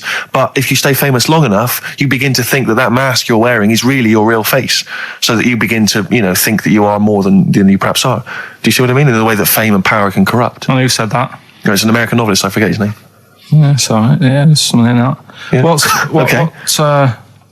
Pick another one, right? Yeah, let's have a look. Bernard Shaw, he's no slouch. I think maybe when you take this book of quotations home, Carl, you should maybe just draw up maybe a list of 3 or 4 of your favourites and tell them next week. I want to do Shaw and Wilde. I look at Shakespeare as well. He's. Are you a fan of Shakespeare? No. Go on. What's your problem with it? Just the way they speak. I can't follow it. Yeah. Yeah. Do you like West Side Story? It's really old as well. I can't relate to it. It's like years and years ago, isn't it? That's why I like Churchill. Because 1940s. Yeah. Look at this. This is Shaw. Okay. There are 2 tragedies in life. One is not to get your heart's desire. The other is to get it. Again, how would you see that in your little? Well, that's one homework. Then I'll mark that. That's your homework. You got to work that out. You've got to tell me what you think of it. Say again? Don't ask Suzanne. It's there. All right. There are 2 tragedies in life. One is not to get your heart's desire. The other is to get it. Okay? Take that home with you. And we'll be hearing Karl come up with some amazing quotations next week. Yeah, pick out your favourites. Well, just read that book anyway. Can I just say, this is one of a beautiful, it's Keats, right? What do you think of this? A thing of beauty is a joy forever. Its loveliness increases. It will never pass into nothingness. See, this is just like how it was at school now. The last couple of weeks have been quite interested in what you've been giving me. Now it's really like, okay. I really don't care. Now what about this? Now I did philosophy, and philosophy is obviously the quest for knowledge. And look, listen to this though. This is what Keats came out with. Philosophy will clip an angel's wings. Isn't that beautiful? Yeah. Don't be constrained by what's, dream a little. You know what I mean? Just go beyond. I don't agree with it, but it's a lovely bit of poetry. Yes. Yeah? So you're going to read that for me, are you, Carl? Yeah? Just pick out 5 of your favourites. Yeah. The ones that mean something to you. And then next week I'll bring in pictures of animals. Brilliant. Okay? We'll do it. Okay, and some sweets. Black Rebel Marks Out Club. Whatever happened to my rock and roll. Well, near the end of the show, just time for the re-education of Karl Revisited. Mm-hmm. Still got Nick Cave to come, haven't we? Absolutely. Now, Karl, you read a quote book. What did you learn from it? What? Tell us some pearls of wisdom. Just keep it down to 1 or 2 your favourite things and why you like them. Right. Well, you said just pick a couple. Yeah. Right. So I wrote a couple down last night. And what I did so they weren't boring, right? I've sort of... I don't think you can ever be boring, No, but no, go no, on. but what I've done, I've took like different ones. So I've took a good one that I think, that's a good quote. That was worth putting in a book. I've put one that isn't really a quote, so I don't understand it. Oh, yeah. One that isn't clever. and a funny one. So a bit of variation all out of one book. Oh, how long did this take you? What did you do? Did you sort of like sit... About half an hour last night. And did you sit sort of like quietly at a desk or something? No, just in the lounge with the telly turned down. Oh, right. Just to give a bit of light to the room. Just had it on, but turned down. Have you figured out lights yet? So, so the first one, never heard of him. This guy called Dean Axon. Right. And this is a good one. He said, the memo is written not to inform the reader, but to protect the writer. That's good, yeah. Stuff. That's very good. That's It relates a lot to, office life and so on. Yeah, modern world and that. Mm-hmm. Right. So then thought, so I wrote that down because I liked it, and that's what he said to do. Second one isn't really a quote, it's more of a poem. Okay. So how does that work? Well, that's okay. Just read it. Right. Well, it's about suicide. Okay. Right? Razors pain you, rivers are damp, acid stain you, drugs cause cramp. Guns aren't lawful, nooses give, gas smells awful, so you might as well live. Lovely. That's from Dorothy Parker. I tell you It what, is, yeah. I hate it. I hate that. Why? It's nothing to me, that. I think It's just a weak, right. shallow piece of mock comedy. This is why I did it in that order, because that's what I thought. It's sort of like a zany vicar would write from living in Frome when he's about 55 and get it published in the... I hate it. All right, so you're saying you're not a fan of Dorothy Parker's work, right? Yeah. Now, the next one, Oscar Wilde. Yeah. Right, he's known, isn't he? Yes. Look what he comes up with. All art is quite useless. Well, what's up with that? Well, it isn't added art. No, I know, but it's... Go on, next. But how has art helped you? How has it been useful to you? It was a bit of a... It's one of the only things I like doing at school.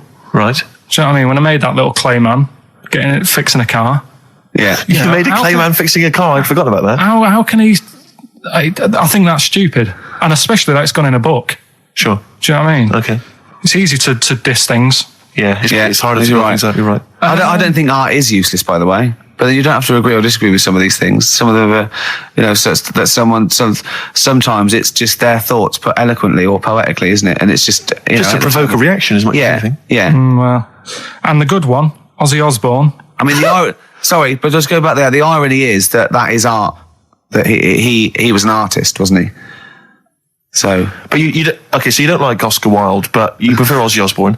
Yeah, go on. Ozzy Osbourne, cracking one. This funny and educational. I bit a head off a bat the other night. It was like eating a crunchy wrapped in a chamois leather. Genius. Oh, you're right, Carl. Yeah. So what do you like about that? The way he's described what it is like. I think, if someone, you can imagine what it's like, because I like crunchies. Yeah. And, it's like and that chamois leather is really chewy, so you can imagine that's like the skin. So you like his descriptive writing. The crunchy bit is like the bones and that. Yeah. It's perfect. But Carl, it's interesting because you've analysed Ozzy there, and in a way, that is the first step on maybe doing a new English GCSE. Yeah, being able to study you said language why you liked it. And you said because it describes what you've never eaten about yourself. Yeah, but my teacher, Mrs. Kane, if I would have come into school with, a quote by Ozzy Osbourne, she wouldn't have been happy. Really? Do you know what I mean? And that's the difference between... She'd go, right, Carl, get your horse and go home. Well, listen, though, we were talking about other quotes. Yeah. Neil Armstrong. Yeah. Do you know his one? Yeah. What, one giant leap for mankind? Do you know it wasn't meant to be that? It says it's one small step for man, one giant leap for mankind, right? Yep.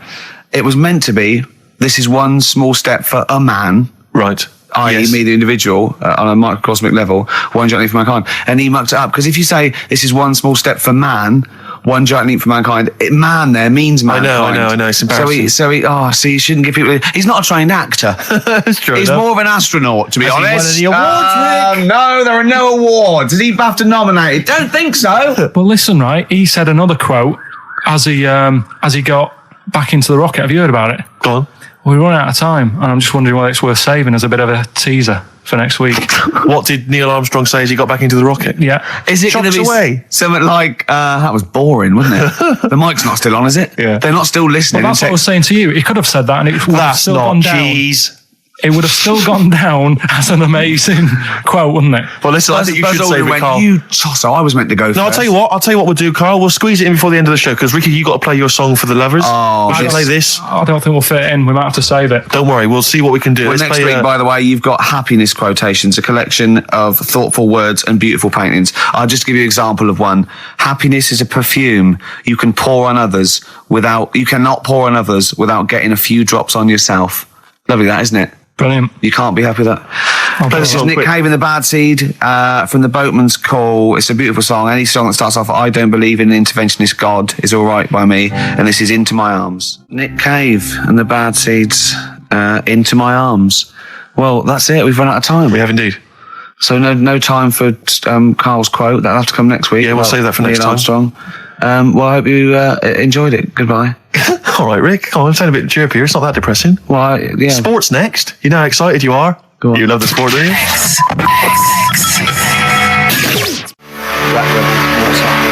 Spread your love on XFM 104.9. I'm Ricky Gervais with me, Steve Mitchell. And now it's Carl's bit. It's the re-education of Carl. He's like Liza Doolittle.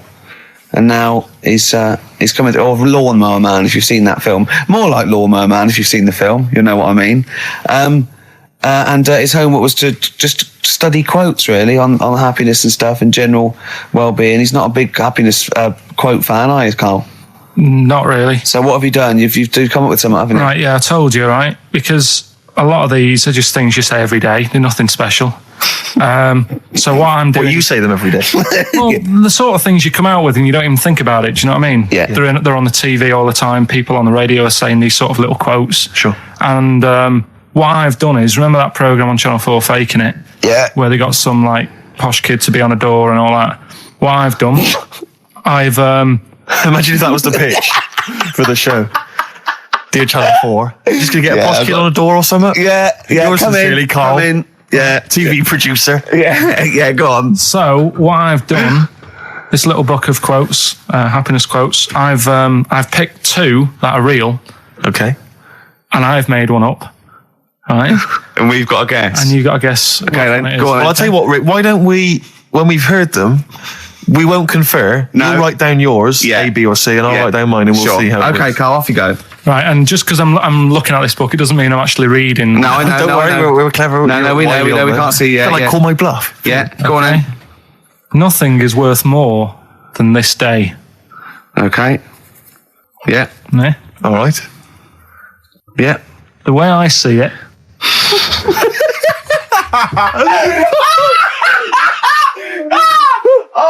Oh God, my head's gonna burst. no, hang on. My head's gonna burst. No, Hang on. this might not be Carl's. It might not be. How do you know I haven't tweaked them a little bit? Yeah, good Okay, point. fair Good enough. point. No, good point. The way I see it, if you want the rainbow, you got to put up with the rain. Yeah, okay. All right? All right, yeah. Okay, hang on. It's not here. Come on. Cat food, Cat food, come on. it stinks a bit. But if you don't put up with the smell, the little kitten will die. Steve, I don't know what to say. I don't know what to say. Imagine this is faking it. Imagine their faces when he says that, and they're going, "Oh my God." Carl, play a song, mate. We'll have to confer on this one. Well, that's just amazing, Carl. Just read them again. Two were real, one was fake. Go on in. Right. First one. Nothing is worth more than this day. Excellent. Next one. What does that mean? Well, cherish now, cherish your time. okay. Because you can't get it back, and Yeah, you know that's the way I saw it. Carpe diem, whatever it is, seize the day and all that. Okay. If you want the rainbow, you've got to put up with the rain. Yeah, of course. Yeah, rough with the smooth. You know, it's not all plain sailing, but you know, rainbow's beautiful, but it comes because of the rain, which you might not like. So Yeah. make the most of everything, and Yeah. good. Cat food doesn't smell good, but if you don't put up with it, then the little kitten will die. Right, now, Carl, that is a good effort. Now, that one's yours. I mean, obviously, right? Right. Right, no, but it's a good effort, right? I mean, it slipped seamlessly into the others. Yeah. Don't think it didn't. No, but it's good. I mean, we knew it was that one. But what I will say is, it's good. But what you don't know, maybe subconsciously, is, I mean, it's very similar to the putting up with the rain and the rainbow. But that's good. Why do you think that? Well, What does mine mean? well, even though it smells bad, it's good for something. Right, So- see, so- I didn't look at it like that. What did you look at? I kind of thought... Was yours more specifically about cat food, generally? Because normally it's an analogy. Yeah, or a metaphor for something, much bigger. Well, no, the way I mean, Dolly Parton, who I think did the rainbow rain thing, she wasn't specifically concerned about weather conditions. No. It was a sort of general idea. Yeah, It's more about life. Yeah. Well, that's what I've done. Go on, I've used an everyday thing Yeah. and put it with today's problems, right? Go on. So, like, my girlfriend, she might like to go shopping for clothes. I hate it, Right. but because I love her, I put up with it. Ah, that's nice. Yeah? Yeah. So, you love that little kitten. You can't stand the smell of the stuff you got to feed it.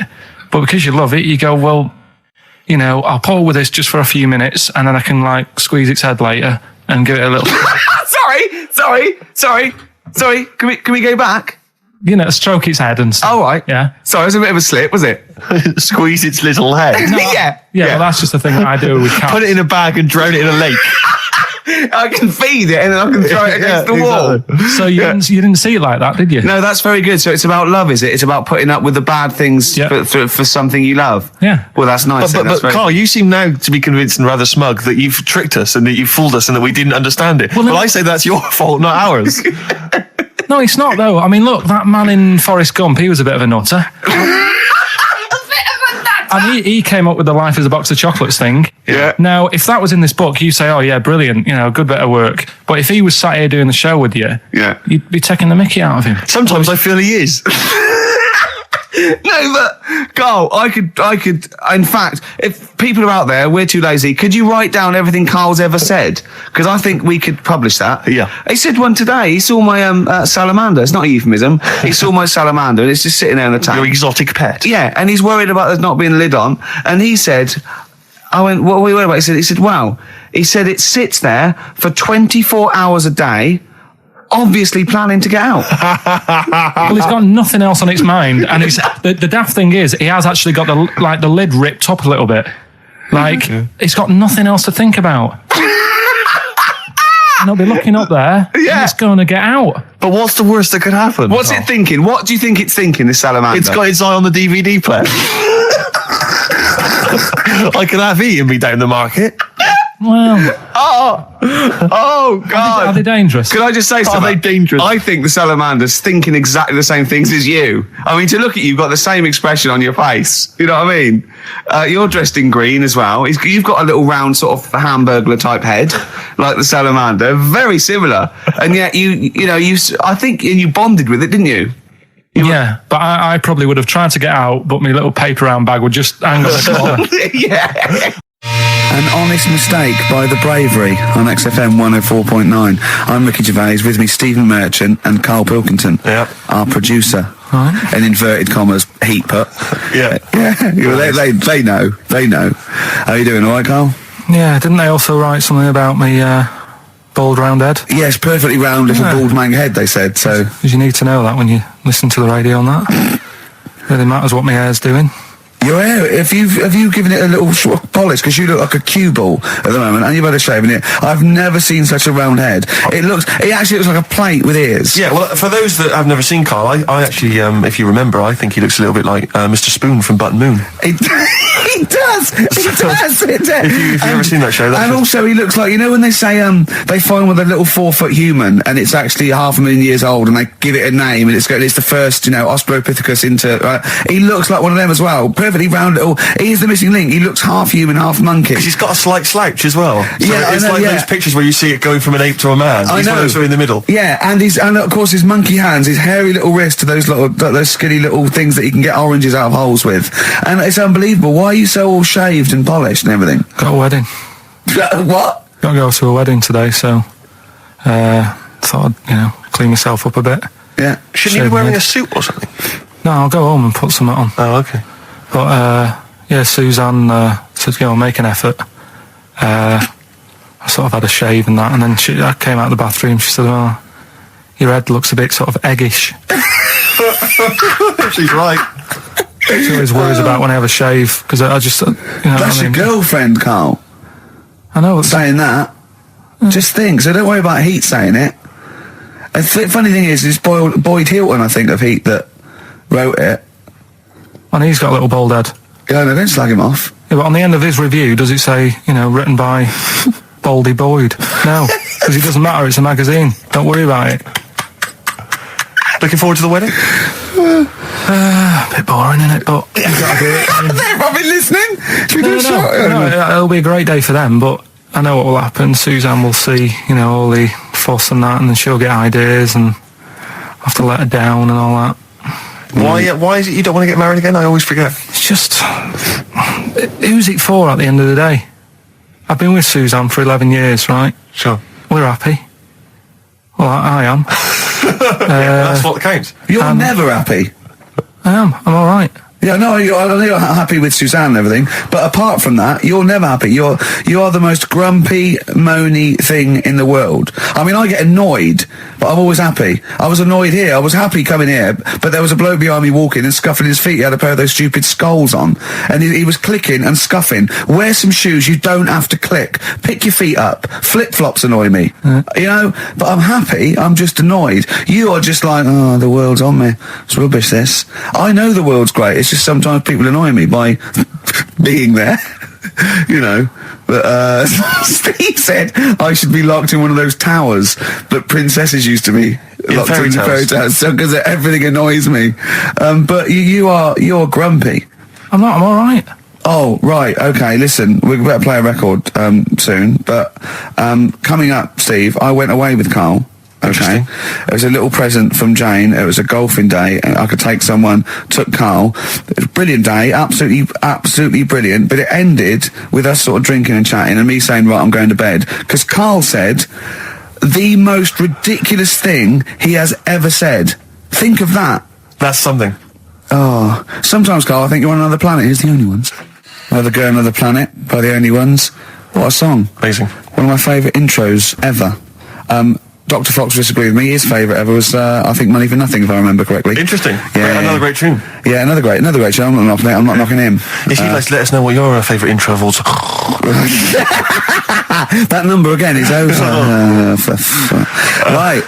Well, we got so much to get through with this show. Let me just get this. I don't quite understand. You were given a gift, and the gift was a golfing day of golf. And for my Christmas present, part of my Christmas present from Jane, a night away, 2 rooms, 2 rounds of golf, dinner for 2, right? But not with her, I notice. Well, she doesn't play. No, she knew. No, it was a present. They were playing golf. It was a golfing day. She doesn't play golf, so I had to choose someone to take away. It's all right. It wasn't a romantic meal. No, that was my immediate thought. Yeah, me and Carl just getting in there in the jacuzzi together. It just sounds like an excuse for Jane to have a day off from you. But you don't play golf, Jane. I know. Go. Yeah. Enjoy yourself. A bowling ball with my name on it. So chose Carl, obviously. We went. It was a great day, wasn't it? Brilliant round of golf, absolutely brilliant. Such a beautiful place in Stoke Poges, like a really posh place. And are you a good golf player? Well, we'll get to that. Oh, okay. Well, he bought the shoes especially for it. Oh, I'd love to have seen him in those little shoes. I know, and they were no good because they were metal spikes. We had to change them. He was annoyed straight away. He spent over £22 on these golf shoes. We hired a buggy that was brilliant fun. I was bombing along, wasn't I? I don't drive, but it was great on that buggy. Well, you've been on a buggy with me, and you were a bit scared. Yeah. What? I nearly killed us once. I was just taking banks and things, but you don't see sort of bunkers, and he'd scream and go, "Stop!" And he'd put his foot down the brake, and then I reversed. At one point, he sort of did a handbrake turn next to the lake, and then we had to reverse, right? And you just flick a switch and put your foot down. He did that without looking. I look behind, there's a big oak tree there. He screams, "Watch the tree!" Right? He was so Dukes of Hazzard. And I kept jumping in and leaving him behind because I had to go to my ball. Because anyway, so the first shot, I got on the driver. I honestly did one of the best shots I've ever done. It went straight down. It was great. I thought, phew, got away with that. Because it's always the first one, because it's a clubhouse and you want to look good. Yeah. So he tees up, and I've been saying, buy some balls. He just got 6 balls. I was going, what if you lose me? I won't lose 6 balls, right? He tees up, right? Whacks it. It goes miles, like right angles, straight into these the woods, right? He turns around, he goes, go and buy some more balls. So I'm laughing, because it's like impolite to laugh, but he broke the ice for me, and I was falling around. And then his second shot, I go, you know you're off a 3 now. If you take another shot, he went, oh, right. So it's his third shot, he puts the ball down. He hits the ground before it and misses the ball altogether. And I was on my back, wasn't I?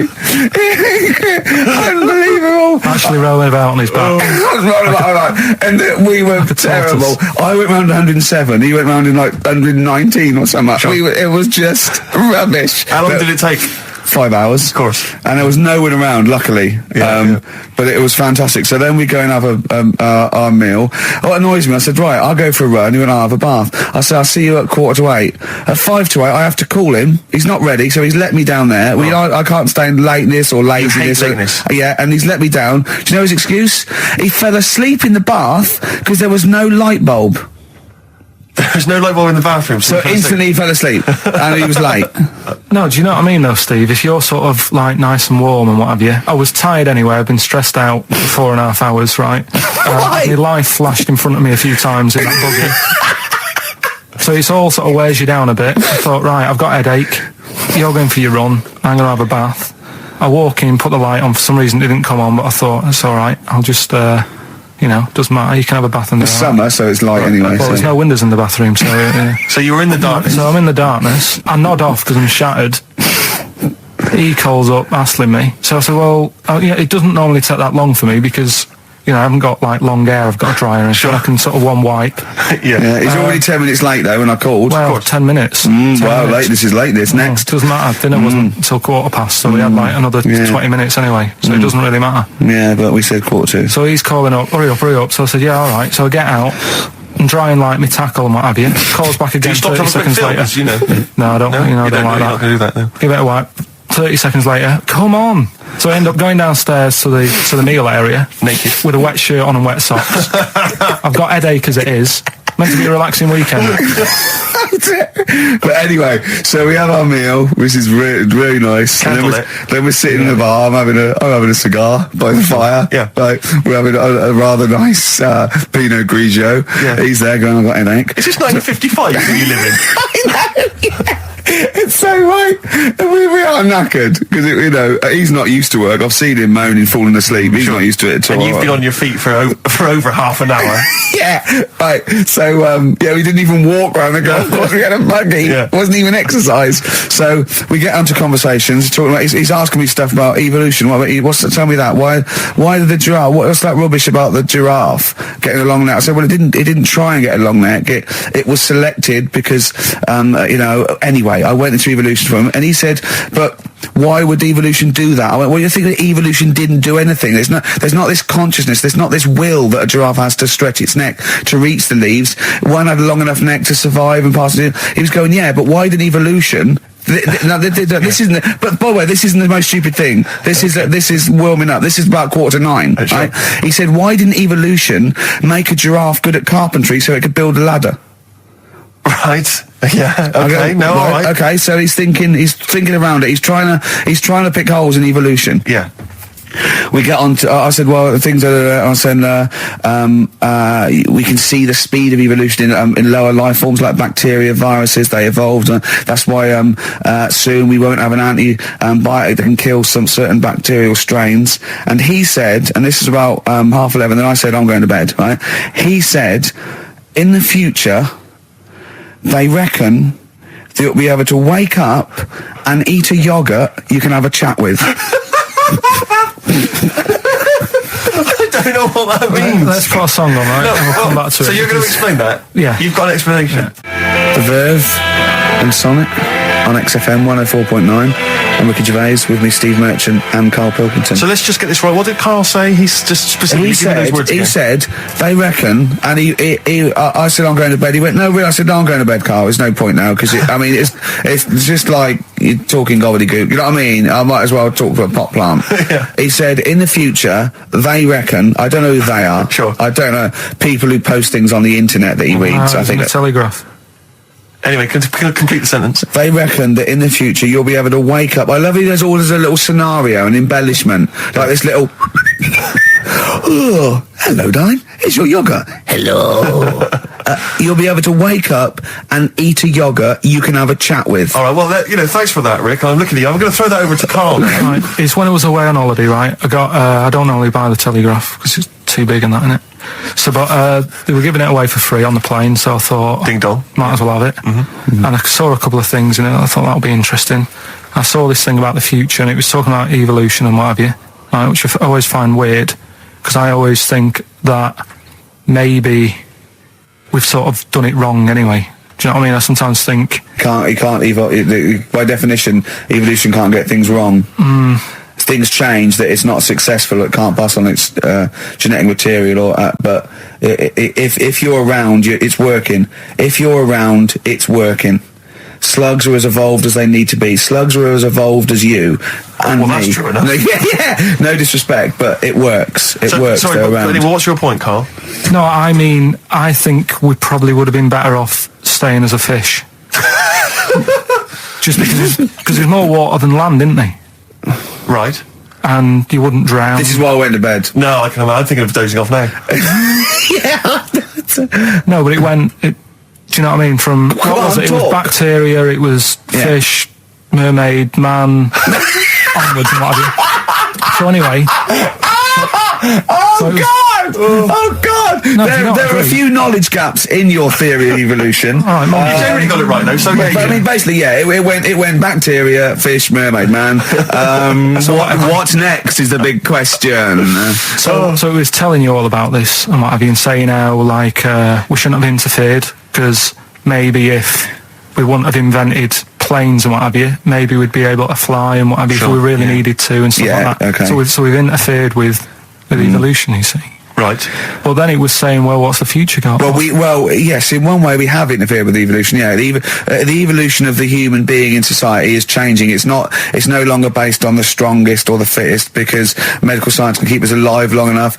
People can pass on their genetic material where without this civilization they wouldn't have been able to. So yeah, there are different parameters, there are different pressures, there are different things that say whether we're going to pass on our genetic material or not. Okay, so in that sense you're right. And that, Rick, as far as I'm aware, has led to a yogurt that you can eat and have a conversation with. So, this is what it was saying. It was just saying, we're living in mad times and that. There's a lot of weird stuff going on. One of which is... Go on. And the fellow was just saying, with computers and stuff like that, the way it is, we'll be able to wake up, Go on. have a chat with your yogurt and have something to eat. What do you mean, have a chat with your yogurt? Because of the amount of, you have them yogurts already, those friendly yogurts, those bacteria-friendly ones, so this is just a really friendly one. Yeah, they don't... Oh God! I'm like bears! Do you know what, sometimes, Karl, I think that we're having a chat with a yogurt. Do you know what I mean? There can't be any difference. Yeah, but then I'm always reminded that would be more entertaining. That would be more informative. God. XFM. U2, City of Blinding Lights. I'm going to see them next week at Twickenham. Well, enjoy that. Looking forward to it. Yeah.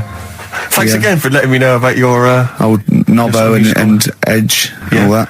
Now listen, you just got an email there saying, can you turn up your microphone, Steve? Apparently my voice is a little bit Well, quiet. Carl has to do one thing, make sure we're heard. That's Yep. all he has to do. Well, I can hear it.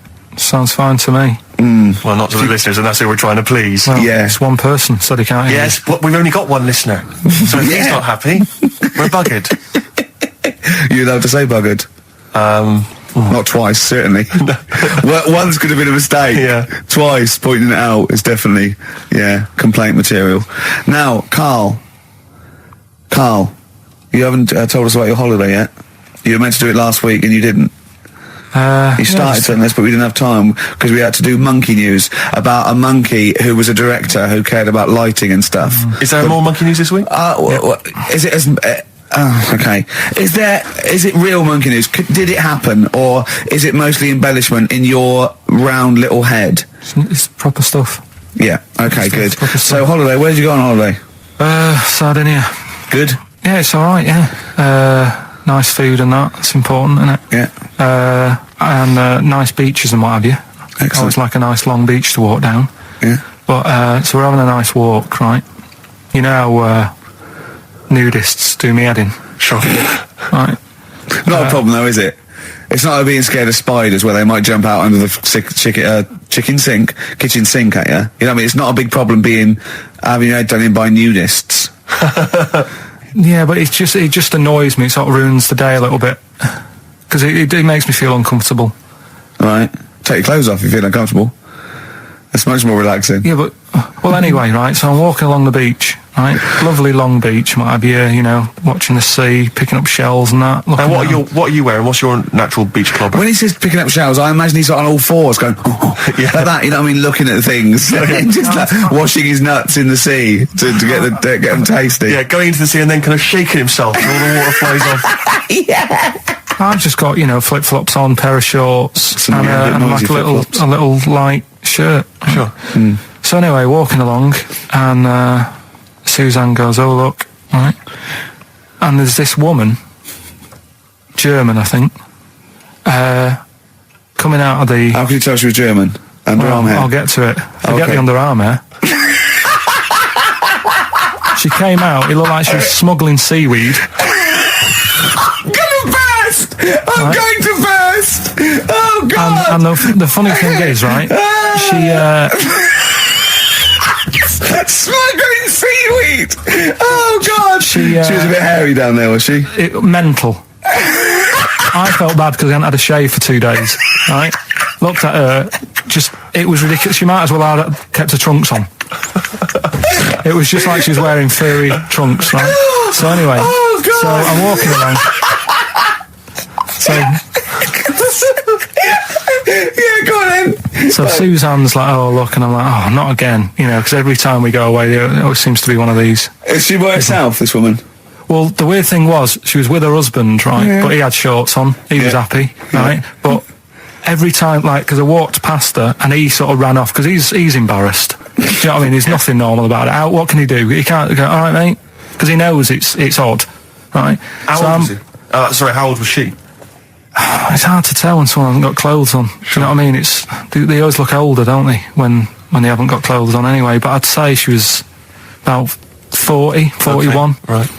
So I walked past, and the annoying thing is, she got there on a bike, right? No clothes on, little pair of boots next to the bike. So if you can wear boots, just pop some shorts on. You know what I mean? That takes more effort for me, putting boots on. But put the shorts on, right? So anyway, the husband kept running off. I walked past, and I'm getting annoyed because I'm saying, well, we've got to walk past them again on the way back. I like the fact that they're scuttling away when Carl walks past. Like when you lift up a bit of sort of iron sheeting in the woods and loads of mice run away. Yeah. It's like whenever Carl goes, that nudists run away. Yeah. Oh, right, okay. So we sort of come walking back and what have you, and I have another look and what have you, and he runs off again. Why are you another look if it offends you so much? Oh, you might as well just have a look. Do you know what I mean? It's just putting it on show and what have you. But the interesting thing was, I just wondered whether the husband... If the husband was nude, you'd looked at his tackle. Because remember, when you went to see those two strippers, and it was a woman and man, and they whipped their shorts off, you said you looked at his tackle first. I think any bloke would. Wow. You would. You just check it out. It's natural, isn't it? You just go, oh, right. So it is normal or whatever. Because you don't know if... do you know what I mean? You don't know if what you've got's right until you see someone else's. No, do you know what I mean? Yeah. But anyway, so, but he got us talking, because I was... Then, as soon as I saw her, sort of, day's been ruined a bit, so I'm walking up the beach. It's been ruined! Walking up the beach with Suzanne going, how does it happen? Do you know what I mean? Why do people do this? What fun are they getting out of it, and what have you? And, I just was thinking, is there any chance that fella, right, didn't even know that she was a nudist until they went away? Do you know what I mean? Because I said to Suzanne, if I met Suzanne, it's like we're getting on, yeah, everything's fine. And then you go off on holiday and you go, you haven't got much luggage. And she's like, no, it's fine, this is plenty. And I'm thinking, that's weird. And then we go down the beach and she whips her knickers off. I'd be annoyed, but there's nothing I could do. Do you know what I mean? Sure. So I'm just wondering whether that's what happened to this fella. Every time someone came walking up, he was like, oh, God, this is embarrassing. And he kept nipping off. Yeah. Finding something else to do. Look at some shells.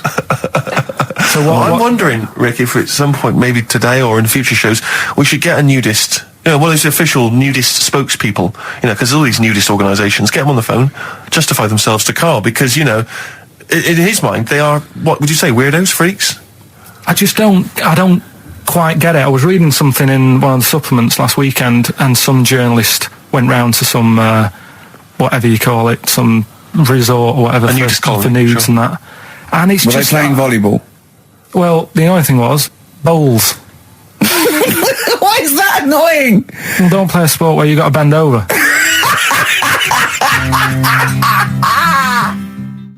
Neil Young from the album Zuma, and that's Pardon My Heart on XFM 104.9. Ricky Gervais, Steve Merchant, Karl Pilkington. We just had a text here that says, and I don't know what truth there is in this, as ever, but John says there is apparently a nude bike ride today in Hyde Park. Now, I can't believe that's the case, because I don't think it's allowed, is it? You can't ride around with your veg, can you? I don't know. Why would you want to? Well, good point. On a bike. On a bike, I know the fact that that's what disgusts him. I want. Do you know what? If we did appeal for a nudist to call in, I'd want a very specific sort. I want a German nudist, a middle-aged man called Helmut. Okay. If there is any, or the closest one to it. So I want a middle-aged man from Germany. If your name is Helmut, you're in. But I'll accept hands. Karl would be good, wouldn't it? All right. Yeah. I think I'm wondering if the age might. Maybe we could we broaden that Okay, just a German nudist bloke. Right. Could he at least be fat? Can I find a fat German fella? If your name's Helmut, we're going to give you a big prize. Yeah. But any fat German fella who likes to get his sausage out. Sure. Okay. It's sauerkraut. Yeah. What's the phone number? 0871 222 1049. It'd be good just to get an email or a text with a contact, wouldn't it? And then I can just call them up in the week. Sure. And 83936 is the text number. I don't know what our audience demographic pans out like, Rick, but I'm suspecting that's probably a fairly small fraction of our listenership. I know, but there must be someone out there. If you know a fat German who likes to get his tackle out, phones are going. Straight away. Just answer it, Karl. Just answer it. Just pot luck. it could be anything. Well, just see what it is. To be fair, it could be a nutter. But just say hello. Just tell your turn. It's not straight away. He'll stay there, won't he? He'll stay there. Well, answer it. Answer it. Leave it. Answer it. Oh, you see this? It's gone. It's gone. There you go. He bottled it. So, just as well. Well, you took too long to answer it. There's a vicar in Australia who's started sort of doing his services and all that in nude. Hot, isn't it, out there? Yeah, Where'd you get the churches aren't. Churches are pretty cold. It was on some website. Of course it was. Yep. Just saying about a vicar and that who's there's a lot of nudists and that who want to get married. Do it, don't mess about with the wedding dress and that. Just snip up. Cheaper, isn't it? Well, I suppose it's so. I suppose if you believe in God, you believe that that's the way to be, innit? Because Adam and Eve and that. Yeah, but then in Adam and Eve, the shame made us dress up, didn't it? Yeah. Eating the apple and things. Yeah, but God didn't want that, did he? No, he wanted to see it all. He was loving it. He was having a whale of time getting a life full of all of that, and then the snake said, cover yourself up. Stitched him right up. So if you believe in God, which clearly I don't, do you believe in God, Karl? Don't know, don't really worry about it. It was ages ago, wasn't it? So, if it's about, whatever. Not that bothered. Adam and Eve is pretty interesting though, isn't it? It's not, well, how is it interesting? He made man out of dust. Then just because he could, he's having a laugh. Then he made her out of one of his ribs. Again, he'd like to vary it a little bit. Then they had 2 sons, which gave rise to the entire human race. What was going on there then? What would have happened if they didn't get on? That's interesting. Sometimes with pandas, they don't fancy the other one, do they? They go, well, that's my choice, one. You've brought me one panda from Lisbon Zoo, and I've got to shag that. What if I don't fancy it? What if they bring in a right slapper? Do you think What if it's the equivalent of, like, Love Island, I whatever it's imagine it called? was like Celebrity Love Island. Yeah, and they're going, I am not shagging that slapper. Every panda in the world has seen that dirty old mott in magazines. Why am I meant to mate with it? I've got some dignity. Are you talking about Adam there or Panda? Was that? Either is fine, I suppose. No, Do you think that Adam had any say when God was making Eve? Was he saying, "Can make the boobs a bit bigger, would you?" And then, I'm a blonde guy. I'm into blondes, really. I mean, I don't know. Did he have any input, or was it just? I don't know. Well, I suppose It was one of his ribs. I know, well, it's probably restricted. You go, well, I'm working with a rib, Adam.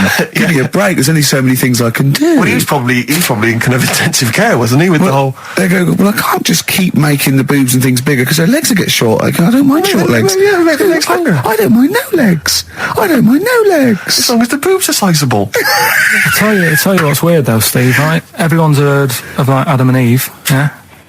What's the surname? Yeah, where'd they get their post from? Unbelievable. Now listen, before you play the next tune, we should just, we were trying to mop up some stuff from the last couple of shows which we haven't dealt with yet. One of which is an obsession of yours, because we're on a radio station, Ricky and I come in, we bring in CDs, music we love, it means so much to us, we adore it. You don't really care about music, you work at a radio station, it's just, I don't care. I do. No, you don't. I do like a good track. I don't like everything that comes out and everyone raves about. Yeah, you thought the iPod wasn't worth it because you named the 5 tracks you'd like. What was it? It was In the Ghetto, Babushka, Living in the City. What was the other one? Killing a Georgie, and there was one other one or something. And you just only like songs with a story. Yeah, but then there's a reason to listen to it, isn't there? Well, no, only story once. going on. No, because you might forget the ending. Listen to it again. Yeah, Anyway, you might, yeah. you've been listening to Babushka quite a lot, is that right? Because you've really got into your head now, you're trying to decipher the story. When I've been sort of asking for songs with stories, people have texted in, emailed in and whatever, and I've had a couple, last time we did the show. So I've gone, oh, right, that sounds interesting. And Babushka, when I was away on holiday, I listened to it a few times because I like the story. It's a good little story going on. You got some thoughts on it there, have you? A couple of questions. We'll have a listen to it. Let's have a listen to the track, and then I know you've got some queries you'd like to raise. It's just about a woman in it who, I don't know, she's ugly or something, aged badly, and her husband gets bored with her. Have a listen, see what you think. Right? XFM. You're listening to Magic 105.4. That was all the way back to 1979. Kate Bush, Babushka. So, we would like your suggestions for songs which have stories in them, which may entertain Carl. They could shoot to the top of his list. What do you think of that, Carl? That has a little story there. I like it, but... So she tests her husband. Yeah, she writes him letters. She gets a letter back. It's a pseudonym. Babushka's her pseudonym. It's not a real name. Her real name is Molly Strank from Ealing. And he responds. He goes, "Oh, he's So in real terms, he's having a bit of an illicit affair behind her back because he doesn't know it's his wife." So he goes, "Oh, well, I'll take this a bit further. See how far I go." He turns up.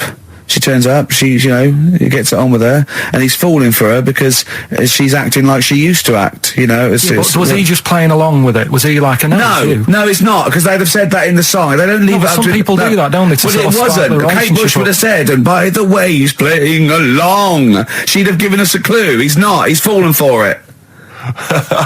She went along incognito. He thought it was another woman. But how much work can you do to yourself to... Say if I wrote a letter to Suzanne, right? Saying... She'd know it was you. It'd have egg stains on it. It'd be spelt wrong. No, but... And you'd sign it Carl, crossed out Babushka. I wrote to her... I won't pick Babushka. I mean, that's a ridiculous name. That wouldn't have worked anyway. You just get a vision in your head of... I wouldn't have answered a letter from someone called Babushka. It's not the point. If Kate Bush is listening, please call in, because I'd love her to have a conversation with you. I mean, that would be good. Forget Helmut. No, Helmut, you keep trying. A fat German. We want Kate Bush and a fat German. What I mean is, though... Now, wait a minute. What worries me is he didn't answer the last phone call. What if Kate Bush does for me? If anyone knows Kate Bush, give her a call now. She's probably not listening. She's probably doing yoga or something, I imagine, or making a lentil soup, or maybe just like repotting some plants, right? Or practicing piano, right? But if anyone knows Kate Bush, got a number, call her up now. Say, tune into XFM. There's a little bald mank fella wants to talk to you about babushka, right? But how much? But how much? Don't worry, you'll get your chance. The phones are going. That could be Kate Bush. Don't worry about it. That could be Kate Bush. I know for a fact it isn't. Okay, answer it. XFM. Half Light by Athlete on XFM 104.9. Ricky Gervais, Steve Merchant and Karl Pilkington. Karl, Right. 2 o'clock. Let's get Rockbusters rolling. I should just, if people aren't familiar with Rockbusters, then someone has actually sent in one of their own to test Karl. They've used, I think, the same principle that Karl has, which is, utterly random. Yeah. As you said before, Tenuous. really just trying Not to really think of cryptic. something that he might be thinking of. Sure. So I'm gonna. I mean, she's done it quite coherently, but I'm wondering if I should sort of say it more as Karl might say it. Just slightly less. Or different every time. Yeah, slightly less coherent. So, Karl, this is one for you. All right. Go on. It's Sunday morning. I'm just. I'm in bed, but I don't sleep. But like Hollyoaks is on the omnibus. I'm just watching that. I go and make a lovely cup of tea. In the bed with Suzanne, aren't I, having a cup of tea? What's going on there? Just watching the telly and that. But hang on, I haven't got anything to dunk in me in my tea. I haven't got anything to dunk in my tea, have I? I haven't got anything to dunk in there, and I'm just having, what am I doing? Is it LB? It's LR. Oh. LR. So, have a think about that one, Karl. I think I know it. Yeah? Do you? Go for it. Go on. Is it Lionel Richie? It is Lionel Sort of- Richie. What's your logic? Sort of lying in, lying ill, and it's like No rich tea. no rich tea. Yeah. No biscuits, no rich tea. Lying, no rich tea. I think we Lionel Rich tea. Lionel Richie.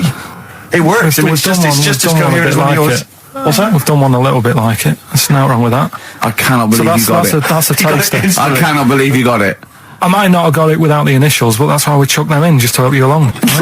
So, Right, so what have you got for us this so week? we've got 3 of them. Oh, by the way, don't bother calling in Kate Bush, because Karl doesn't want to answer the phones. He says Kate Bush is not going to call, so it's all going to be nutters. So we apologise. He's got one thing to do. He didn't even get the sound right, because someone was complaining about they couldn't hear Steve. He's got to do Monkey News, which is always twaddle, and he won't even answer the phones now, so I don't know why he gets paid. He takes off Mondays, because he I don't. works Saturdays. He I gets don't. paid for Saturdays. He takes 5 weeks Not off holiday a Mondays. year. Not off Mondays anymore. And he moans. Not off Mondays. Wow.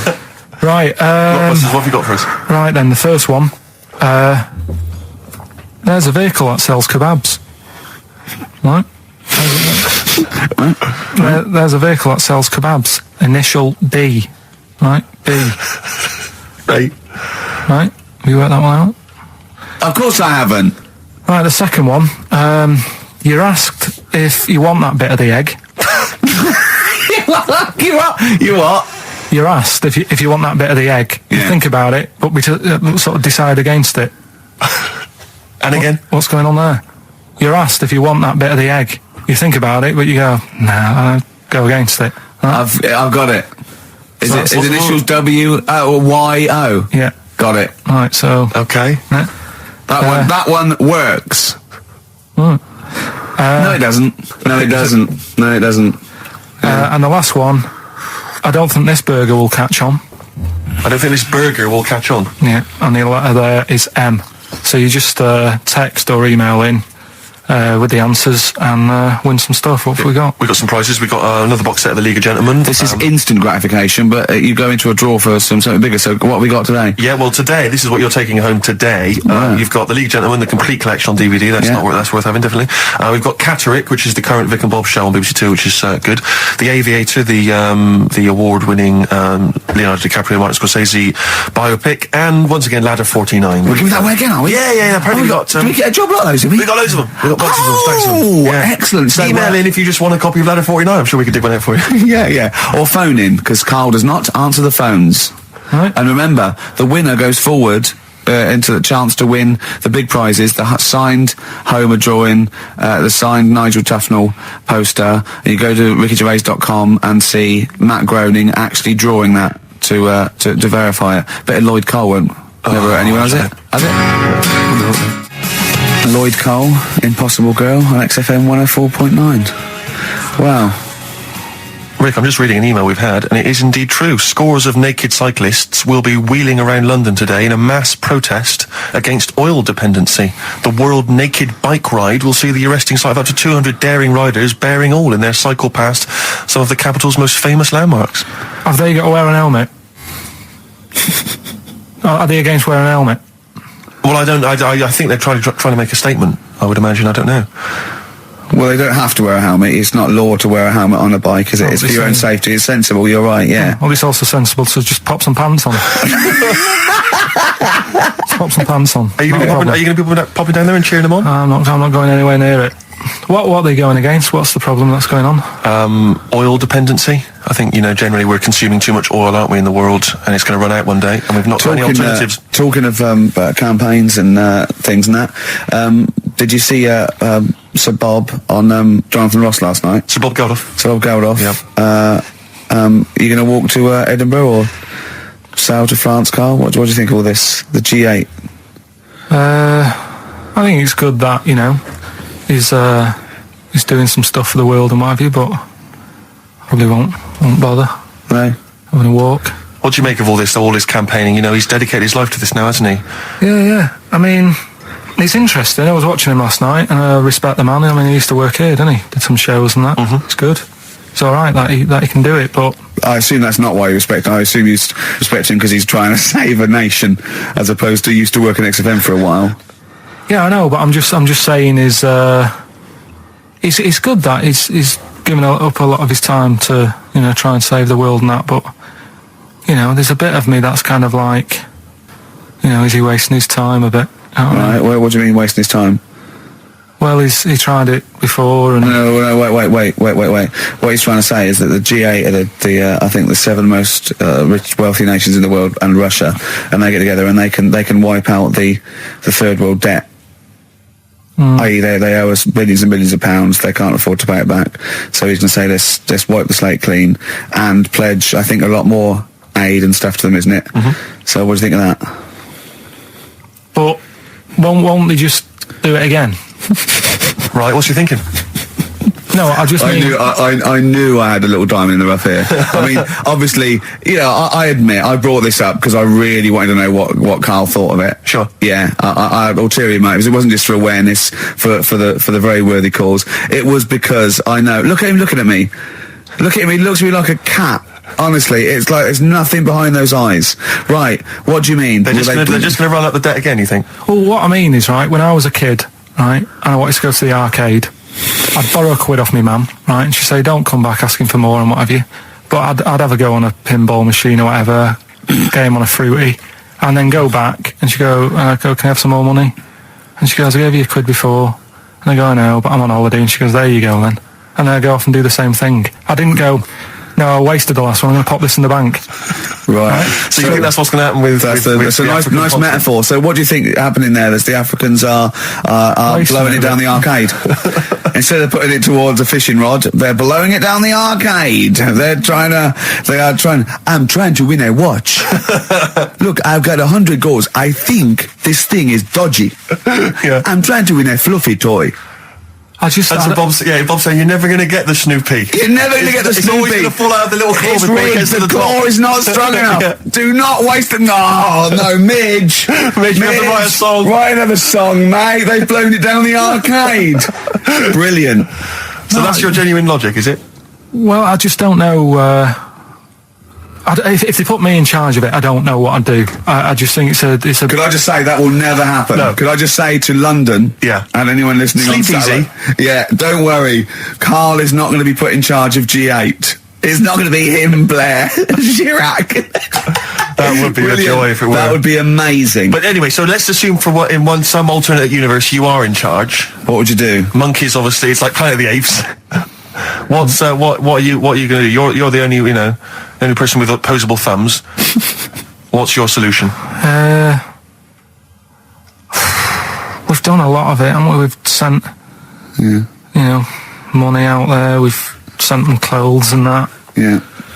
I mean, have you? It's gone. You say we, have you sent... I've done loads for charity. Go on. No, loads. I've done loads of stuff. Go on, well, what? Oh, I give stuff to Oxfam. Yeah? What stuff you don't want anymore? Yeah, junk, you mean? Well, yeah, but it'll be alright for them. I mean, I said to you the other day, like, when they collect clothes for over there, I don't know, none of my stuff's going to fit them well. But the thing is, I do loads of charities, I do loads of things like, Go on. I pay for tools, you know, I do that thing, a monthly payment of £5, paying for, you know, toolbox and that for someone out there. I help old people, which I'm going to stop, to be honest. Why? Because, do you know this thing I do, Steve, right? No. This is a £5 a month as well, right? I got stopped in Leicester Square one day. They said, oh, there's a little old woman somewhere. She's cold, are you going to help her out? So I was like, oh, why me, right? So anyway, so they said it's easier if people look after one old woman, right? So Why me? I've signed up to look after this old woman called, I don't know, just call her name June or whatever, it doesn't matter. So... It does to her, but go on. So anyway, so I'm paying this £5 a month, and the first £5, you know, the first time I paid it, I got this thing in the post, right? And it had, you know, thanks a lot, Carl. You're looking after June. Here she is, you know, here's a little picture of her, and she's sat there, what have you, with a cardigan on and stuff like that. Every £5 you pay, you know, it'll be cheering her up, and, you know, look after her, pay for her food and what have you. So, for a bit, you feel good, don't you? And you think, well, I've done my bit for the world. Anyway, 2 months later, get another package, right? Picture of June in there again. She's got a tan. So he's saying you're paying to keep her warm. No, they meant a week in Mallorca or whatever. And this is what I mean. People if they can get away with it. So, you know, whilst Geldof's there every year or every couple of years going, let's do this for them, let's do that. I tell you what, I wouldn't get off my arse if that was over there. But that isn't having a go. I don't know where to start! That isn't having a go, though. What do you think? So what do you think? You think they're going, don't bother getting a job or anything. Geldof will be here, like, Geldof will be, it's June, I don't know. It's difficult, isn't it? It's difficult. So you think Sir Bob should just wash his hands of the whole affair? You think it's a complete waste of time? Is that what you're saying? That you should just leave them to it? Just leave them to it, let them sink ever more into debt, ever more into hunger. You just think that should just carry on? Do you know what I think he's saying? I think, now, I'm not putting words in your mouth. Are you saying they blew the last lot we gave them, they've got to learn a lesson? Is that what you're saying? No, I'm not going to say that. I'm not going to say that. Is that what you're thinking? No. What are you thinking? I'm not thinking anything like that. All I was thinking is about this gig, it might have been better to do it, like, rather than, I don't know, ruining a grass field in Edinburgh and that, do it out in Africa, right? Get people out there, get the tourists up, do you know what I mean? Get a load of people out there. They've got loads I don't reckon he's going to get people to walk to Edinburgh. I very much doubt but people are going to fly to Addis Ababa to see Coldplay. cheap flights and what have you. Right. Hot dog stands and that, locals will love that, right? Job done. Brilliant. Let's put him in charge. Yeah, just for one day. Let's put him in charge of Live Aid. If Bob Geldof is listening, I know you respect him because he used to work on XFM. No, but he's done a lot as Bob, if well. you're listening, please, I would love, oh my God, a conversation, Bob Geldof talking to, forget Kate Bush, forget That would be Halma. amazing. Can Bob please call in and speak to Carl? No one call except Bob, so we know it's Bob calling. Right, get on the phone. What's the phone number? What's the phone number? Can't we talk to him next week? He might be busy next week. No, He's he got won't. stuff to organise. Don't worry about it. Don't worry about it. We can talk to us next week. All right? I'm not going to go. I'll go through the phones. It's mental. Play a record. All right, what we're having? Bit of Killers. Yeah. The Killers, somebody told me on XFM 104.9. Tell you what, talking of starving, I went to what is meant to be the best restaurant in the world on Wednesday, yeah. Sure. He must be famished. Well, Jonathan Ross booked a table there. It came out, I think he's been trying to get there for a while, and I think there's a waiting list and everything, right? And Well, he's got an OBE, you're walking straight in. he's walked straight in with that, yeah. And me and Jane went along with him and Jane to the Fat Duck in Bray. As it was voted the best restaurant in the world, okay? Right. And It was incredible. I mean, it's a cross between a restaurant and sort of Barnum. They do, you know, just incredible food. But all the way there, I'm thinking, well, I can't eat stuff in normal restaurants. I don't eat red meat. I'm squeamish about things like seafood, anything that's got too many legs, or was a crustacean once, or feeds on worms. I knew that one of their signature dishes was snail porridge. So I'm thinking, I'm not going to be able to eat anything here. So I was thinking, I had something to eat before I went. And I was thinking, they better not have mucked around the bread, right? Got there, beautiful. And it was really quite fantastic. And I let them know straight away, that I was a Philistine, and they really accommodated me. You know, I didn't have the snail porridge. They put mushrooms in my snail porridge, which was more of a risotto, and there's tasting menus and that, and it was really fantastic. But Jonathan, halfway through, on the way there, I don't like travel well. On the way there, he actually phoned me and said, "Why are we taking you to this restaurant?" Good point. Very good point. They know, even if I go around there, they cook me sausage and mash. Yeah. Or, do you know what I mean? Well, you have the palate of one of those kids from the Jamie Oliver school dinners program, they've got the lovely Jamie Oliver cooked, you know, kind of ratatouille, but they're going for the sort of chicken Twizzlers. What's wrong with chicken? I love chicken. I like the chicken I can eat. I'm squeamish about red meats. There's nothing you know, it's a mixture of, it's not morals. There's only one thing I don't eat morally, that's veal. But the other thing else is just like, if it's got eyes and legs and things sticking out of it, or it's But it hasn't got eyes and legs, things sticking out of it. What are you talking about? I mean, it just infuriates me. I actually got to a point now where I refuse to eat out with Ricky, because I can't, it just sucks the life out of me. It actually makes me depressed. I can't enjoy the experience. If you go to an awards do, they bring out lovely food, you know, 3 courses, always and lamb. You're whinging. You're always salmon, whinging. which is hardly cooked, followed by lamb. Lovely bit of lamb. Who doesn't think lamb is the best of all the meats? Oh. And you whinge, you complain, you look at Jane like a little boy who's like, "Oh no, why have you brought me here?" You are just, and I tell you, and I put it at the, you know, I don't want to, you know, badmouth people, but I suspect it's your family. I suspect it was your upbringing. I imagine, you know, that if I came to your house, you know, late 60s, early 70s, came round to your place in Reading, it would have just been the smell of chip fat. Always just on. everywhere. Pervading, just one of those chip fat fries that's just, like you say, constantly, 24 hours a day. I used to eat just things. bubbling away. I used to eat beef and pork and that, and I used to have to, eventually, when I was getting sort of squeamish and getting older, I'd make her burn it so much that it was just like chewing on a piece of leather anyway, where I couldn't stand the sight of blood or so. A salad in your house would have been I'll tell you what, a pickled onion and a packet of crisps. No, a salad in my house, right, was when it was summer, we were out in the garden, lovely salad, grated cheese, grated egg, 2 bits of beetroot with your leaf, a pickled onion, and a packet of crisps.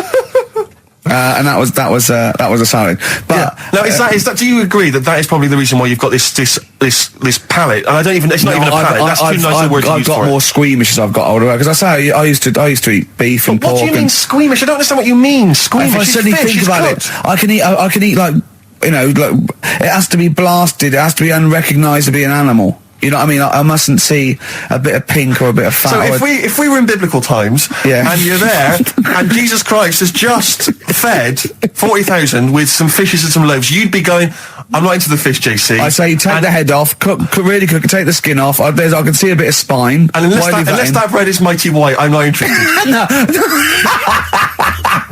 Yeah, but the thing is, what he hasn't said is, well, he gets frustrated because we have to go from restaurant to restaurant for something I can eat. But the reason we've only got about 3 restaurants to choose from are that because he doesn't want to spend more than a £5 at lunchtime. At lunchtime? If I was going out of an evening, you'd spend a decent amount of wallop. But lunchtime, Would ya? You'd be happy to spend 20 quid on lunch. Imagine that every single day.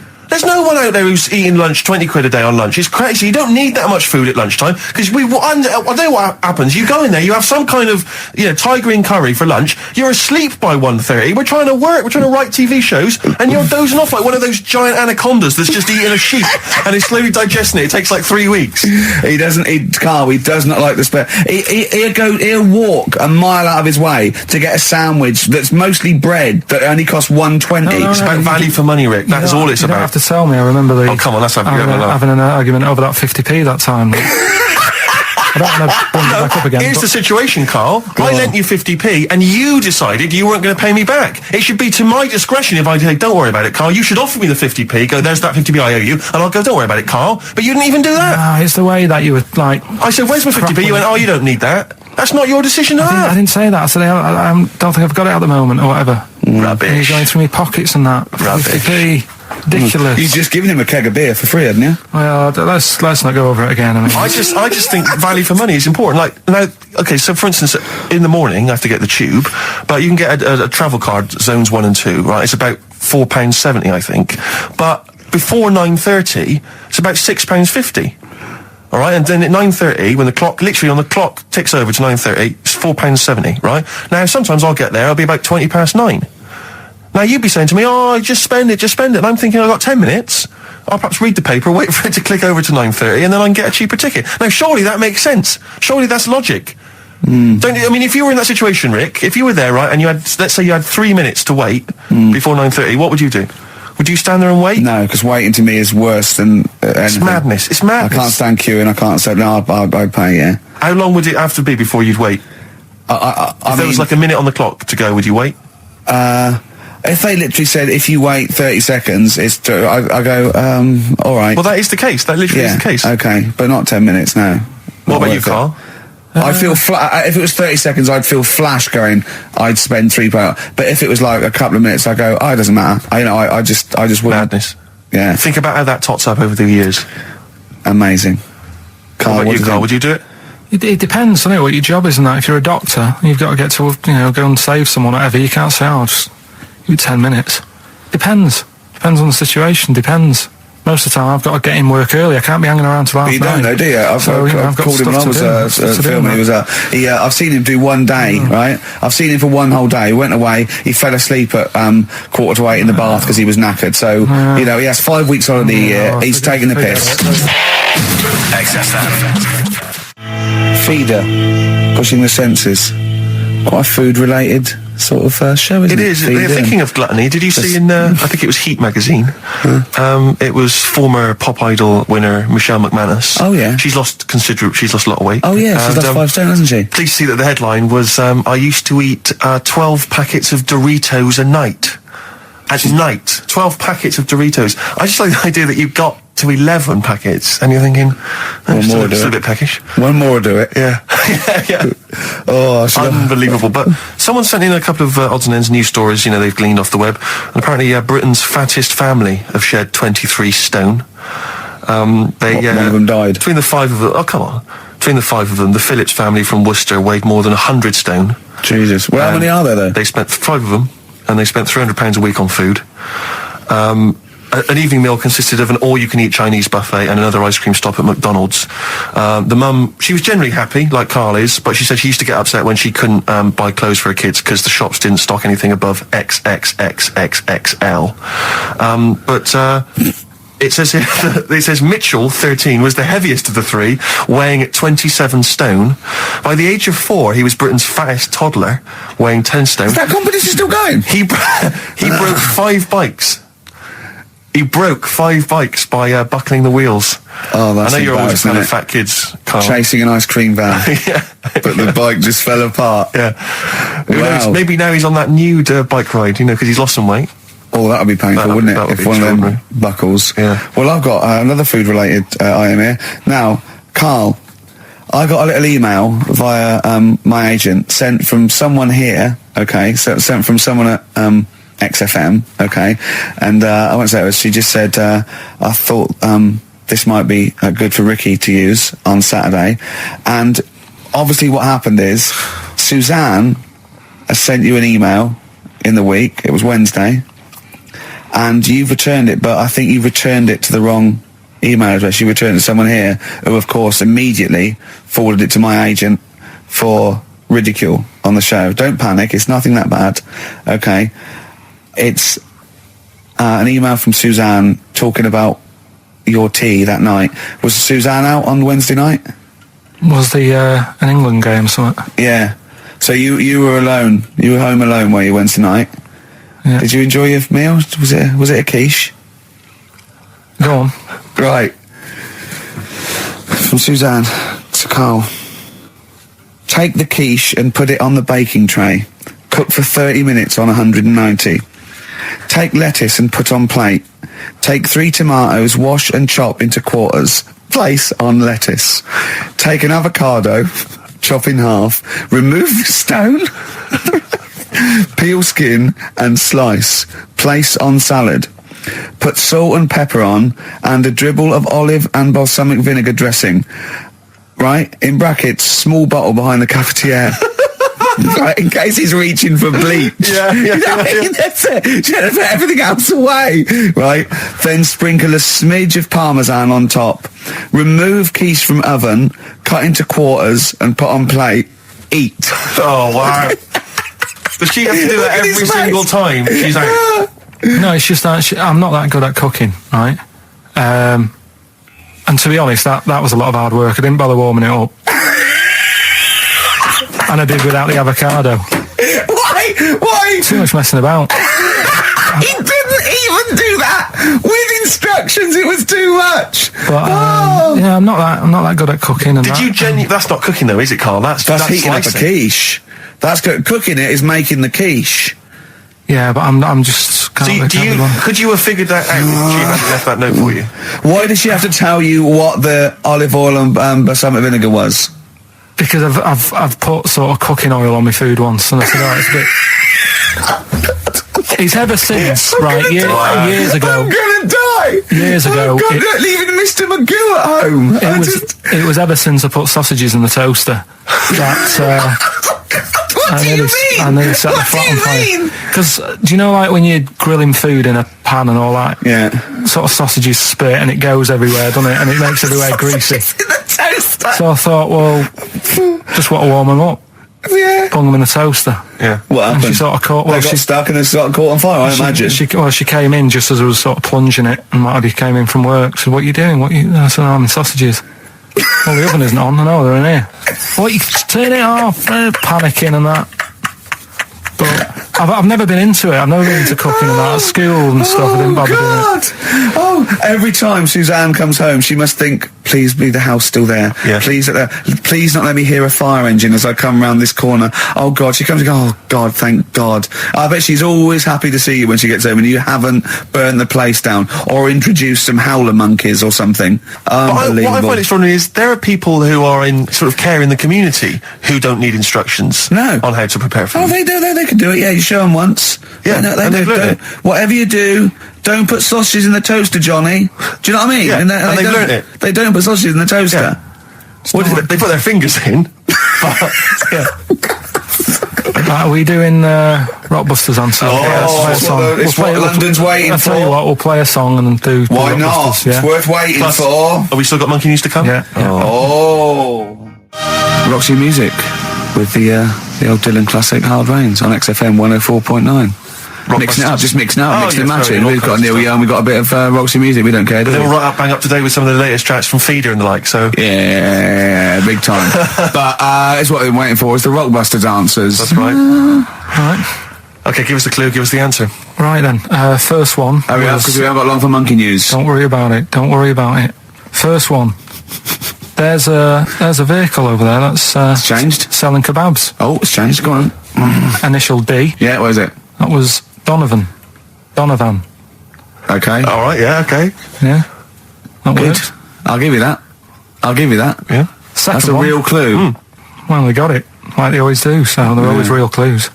Second one. You're asked if you want that bit of the egg, right? You think about it, then you decide against it. I think I know this one. What was the initial again? Y-O. Is this John Lennon's wife, Yoko Ono? Yeah, that's right. I think that was her name, Yoko Ono, wasn't it? Yeah, it's Yoko No. that was- It was Yoko No. No, you've got it no. wrong. You're thinking about it. You're asked if you want a bit of the egg. Yeah. You go, yolk. You think about it. Oh no. Oh, so you say it twice, you stutter. So No, it's no, Yoke, no. Yoke, oh no. No, you didn't No, her wrong. name's Yoko Ono, though. Yeah, Yoko Yeah. Ono. Listen to the clue again. Okay, no. Listen to the clue. So what you say is, do you want this bit of the egg? You think, oh, what, the yellow bit? No. Yolk, oh no. Yolk, right. oh no. Yolk, oh no. Yolk, no. Oh, yolk. Yeah, go on, brilliant. Yeah, okay, yeah, Yoko, no, yeah, go on. It works Yeah. perfect. Next, yeah. And the last one was, I don't think this burger will catch on. That was initial M. Yeah. McFly. Right? So, there's your 3 clues. What's There's your that? three answers. It won't catch on. Well, who'd want to eat that? You know what I mean? It's like a Mac burger or whatever, Mac chicken, McFly. Don't want one, put it back, I'll have a chicken. Right? So who's got the 3 then? Well done to Ian Shillham from Mansfield, who's got all those answers right amazingly. And he wins all those great prizes, including Ladder 49, starring Joaquin Phoenix and John Travolta, which I don't think anyone's ever seen. There's 49 of them. And he wins that, but he also goes forward, as you say, to the big draw, which will come up at the end of our little to run. win the signed Homer saying "I like Carl because he's stupid like me," and you can see Matt Groening drawing that. To know it's real on rickygervais.com, and you can win that and a signed Nigel Tufnell poster. Brilliant. XFM. It's a Ricky and Steve classic on XFM, Sugar, If I Can't Change Your Mind. Brilliant. So listen, it's time, isn't it? We've only got a few minutes left, so you better play the jingle. Oh, chimpanzee that monkey news. So Monkey News, if you've only just started listening to the show. Oh, you poor fool. Monkey News is where Karl reports for us all the latest monkey activity. A headline or a word or someone he overheard in a pub and then totally embellishes it and makes it ridiculous and impossible. He believes it though. He believes every word he's saying. Let me say that before when you hear this, whatever it is, I haven't heard it, twaddle, remember, Karl totally believes it. Go on. Right, so anyway, right, I think it's in LA this happened. Right. I think. Why does he think? So these people are in a restaurant having a lovely meal.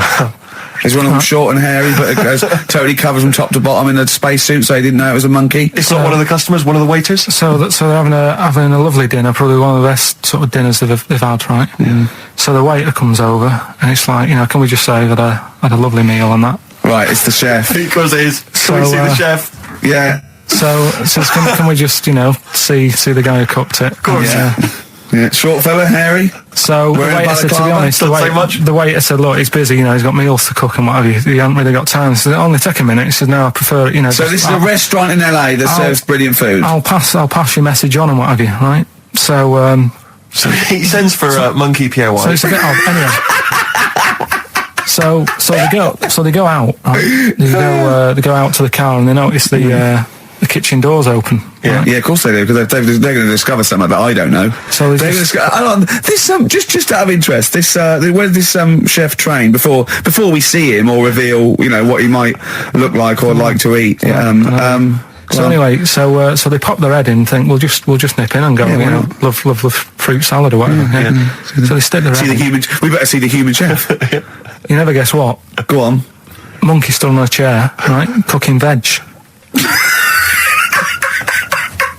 Right, so anyway, they're like, what's going on here? What do you mean? What do you mean he's cooking veg? What is he doing with it? Well, he's stood on a chair by the cooker and he's chopping stuff. Oh, he's chopping as well now. He's just isn't it? Yeah. It's got a little, he's got the bosses in there. They're like a bit shocked. So he's a bit panicking because he's got this monkey working for him. So they say to him, what's going on here? We didn't know this is what's going on. Why have you got a monkey cooking stuff? So he said, well... Incidentally, a monkey, I should point out, who probably doesn't need instructions from its girlfriend. Forget it. Did a bit more research this week. Okay. Found a good story out about a monkey. Right. Which I'll tell Ricky a little bit about it. Tell me, come on, tell it now. No, I reckon we should keep this. It sounds exciting stuff. That's got him, right? Tell us about this monkey, Karl. You're going to love this one, Steve, right? So last week we were talking about how, a lad left his family because there was problems at home and that. He went and lived in the wood. He got airy. Right? No. Leave it there, Rick. We haven't got time to go into it. So... That's what happened. And that's what happened. He lived with the monkeys. He went airy. That's what happened. Looked into some other stuff about, airy kids and all that. Yeah. Came across this story about a bloke, right, who worked in a zoo. Oh, dear. Right? So... Trouble's brewing. Loving his job and that, but it's quite a lonely sort of job because you don't see many people. You're just dealing with animals all the time, right? So, anyway, he gets a bit pally with a monkey because it's the closest thing to a human. Well, that ape is. Right. Yeah, but you can't really go that close to apes. It's dangerous. What do you mean? What type was it? Just let him tell the story. Was it a chimpanzee? I reckon it was a chimp, yeah. Yeah, I don't even know. So it was that's a an chimp. ape. It was a Okay. chimp. Yeah, but it doesn't matter, does it? So he It's gets the story. pally with him. Right, so he gets pally with What, him. do they and go on he's- holiday together? Well, no, I mean, it starts On the off pool together. just checking each other out and, you know, probably sharing lunch and that together. Yeah. Right? Anyway, this goes on for a while. You know, they're getting on well on that. And then after a while, right, the monkey starts sort of imitating him a bit more and sort of walking upright. Oh, God. Yeah. Right? So he thinks, oh, that's a bit weird. Anyway, they get on really better and what have you. So he thinks he could live at home with me, this. Yeah. Because we're getting on the storm. Yeah. Right? So he takes him home and before Is you this know the it, beginning of Beneath the Planet of the Apes? I think it is. I think you've seen this on video. I'm worried because he's already imitating him and they're moving in together. I'm thinking it's maybe a bit like Single White Female. Single White Zookeeper. Oh, brilliant. Right, so Go on. anyway, so it's moving in and it's getting used to sort of the normal human life. He's having a cup of tea in the morning. Yeah. PG tips. As he finishes the day off with Oh, dear. Finish the day off with what? He with does, a he doesn't little have to brandy. move a piano at one point, does He he? finishes the day off with a little brandy. Yeah. He pours himself. Is he wearing a smoking jacket? I'll tell you what, Carl. You're Listen, a maniac, listen, mate. no, this is why it attracted me. It's amazing, right? So he's having his brandy and that, loving his life. Next thing you know, he sort of, I don't know if he loses it or he gets shaved, but the top half of his body is hairless. Right? Apart from his head. Right? So he's got a nice So little it's the head. opposite of the kid. Well, Yeah. this is what well, I'm saying. that would happen. Right? Well, hang on, but so you don't know if You he don't was even shaved know. or if it's How did it say?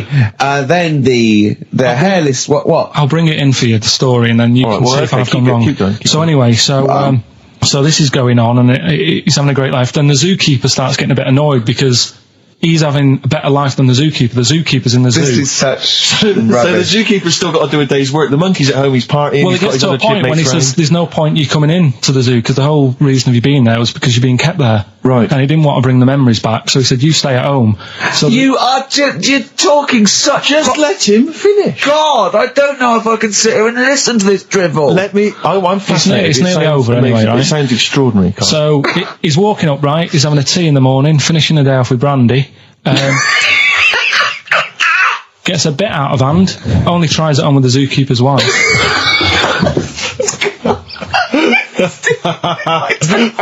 Make him go away, Steve. How does he do that? Well, because he's around humans a lot, he becomes a bit of a charmer. And, But what is it that he could do to seduce her? Pick fleas out of her? he didn't say. He's But- built. He was built. Yeah, it's well done. so what Listen. about that? What do you mean? What about it, Carl? It's obviously not true. It's obviously not true. This wasn't on the internet. This was in a book, so it's not a quick joke and just put it on a website. This is in a book. I don't understand how the I monkey- love that he becomes a charmer. He's got better taste in brandy. Exactly. And What was it that he was doing that seduced her? I don't know. Maybe because he was at home more than the zookeeper was. But what would he be doing, Wait, Carl? no, the fact that- He's not going to be talking with her. They're not going to be playing like Trivia Pursuit. Maybe she liked the silent type. He didn't go into that. He just said that's when the trouble started. Carl, anyway, go on. Right. Is that what Suzanne did when she brought you in? Coldplay, Clocks on XFM 104.9. Ricky Gervais, Steve Merchant, and Karl Pilkington. Right, give me some monkey magic, Carl. Hang on, we better do the jingle, aren't you? Oh, chimpanzee that! Oh, you'll like this one. What I found is I found out like a lot of monkeys' names. Like that's how I found out about Oliver. Yeah. What do you mean you found out a lot of monkeys' names? Well, there's a lot of monkeys out there, and you think they're just called monkey and what have you, but they're all given names, right? So this one that I found about, bit of a weird name anyway. It's actually called Crap. Its name, right? And So they're not born with those names. It's not like their parents give them those names. You know, they're just chimps. Yeah. But this one, right? And It's called Crap. yeah, I know. Right, but do you know what it's famous for? What crap? Yeah. No. Go on. Is it involved with this show? It's the first monkey to have its name tattooed on its head. Yeah, again, I will say not by choice. There is no way that a chimp would go down to Camden Lock and go, are you a registered tattooist? I am, yes. Yeah, it's the cleanest, yeah. Go, okay, Can I have a look through your book? Can I have a look through your book? I'm looking for something quite gothic, but, I'd like, you know, what's your name? Crap. Oh, I'm not sure I can do that because you're not drunk, are you? I haven't had a drink. I haven't had a drink. I've had some Mbongo, and that's all. But no. What are you talking about? The first monkey to have its name tattooed on its head. What are you talking about, There's got Carl? to be more information. Don't tell me you're leaving it there. There's got to be more information. That was it. And then I read it thinking, well, that's weird because that means there's loads of monkeys with tattoos on their head. If that's the first one. No, it could be still the only one. First and only. Yeah, but would they report that? What do you mean, would they report it? This isn't the Washington Post you're reading. This is mentalists who do websites about themselves every day. What? There's got to be a third Why is act that to that news? story. Why is that news? How did you come across that?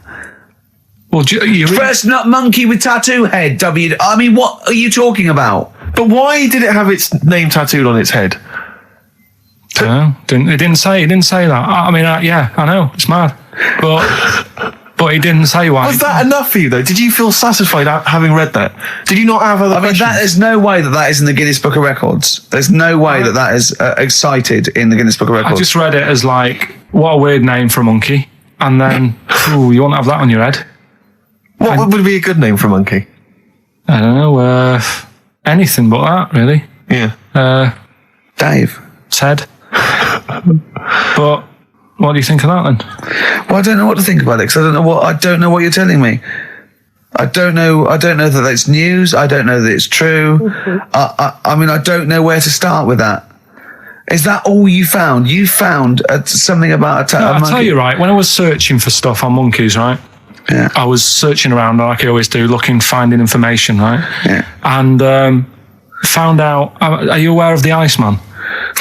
The Iceman? Yeah. Go on. Right, and to me, the monkey thing was more... What's the Iceman? Oh, the man that was found in the ice. So you're aware A of him? Neanderthal man. Right, yeah. Ricky, do you know Not a about the monkey, Iceman? though. No, I know, but I just was looking at, like, info. Right. The 5,000-year-old fella who was preserved in a glacier. That one. Yeah. Right. Yeah. Do you find that more fascinating than the monkey? Well, I know that it's true. Yeah, it is true, but do you find it more fascinating? Well, simply because it's true, I find it more fascinating.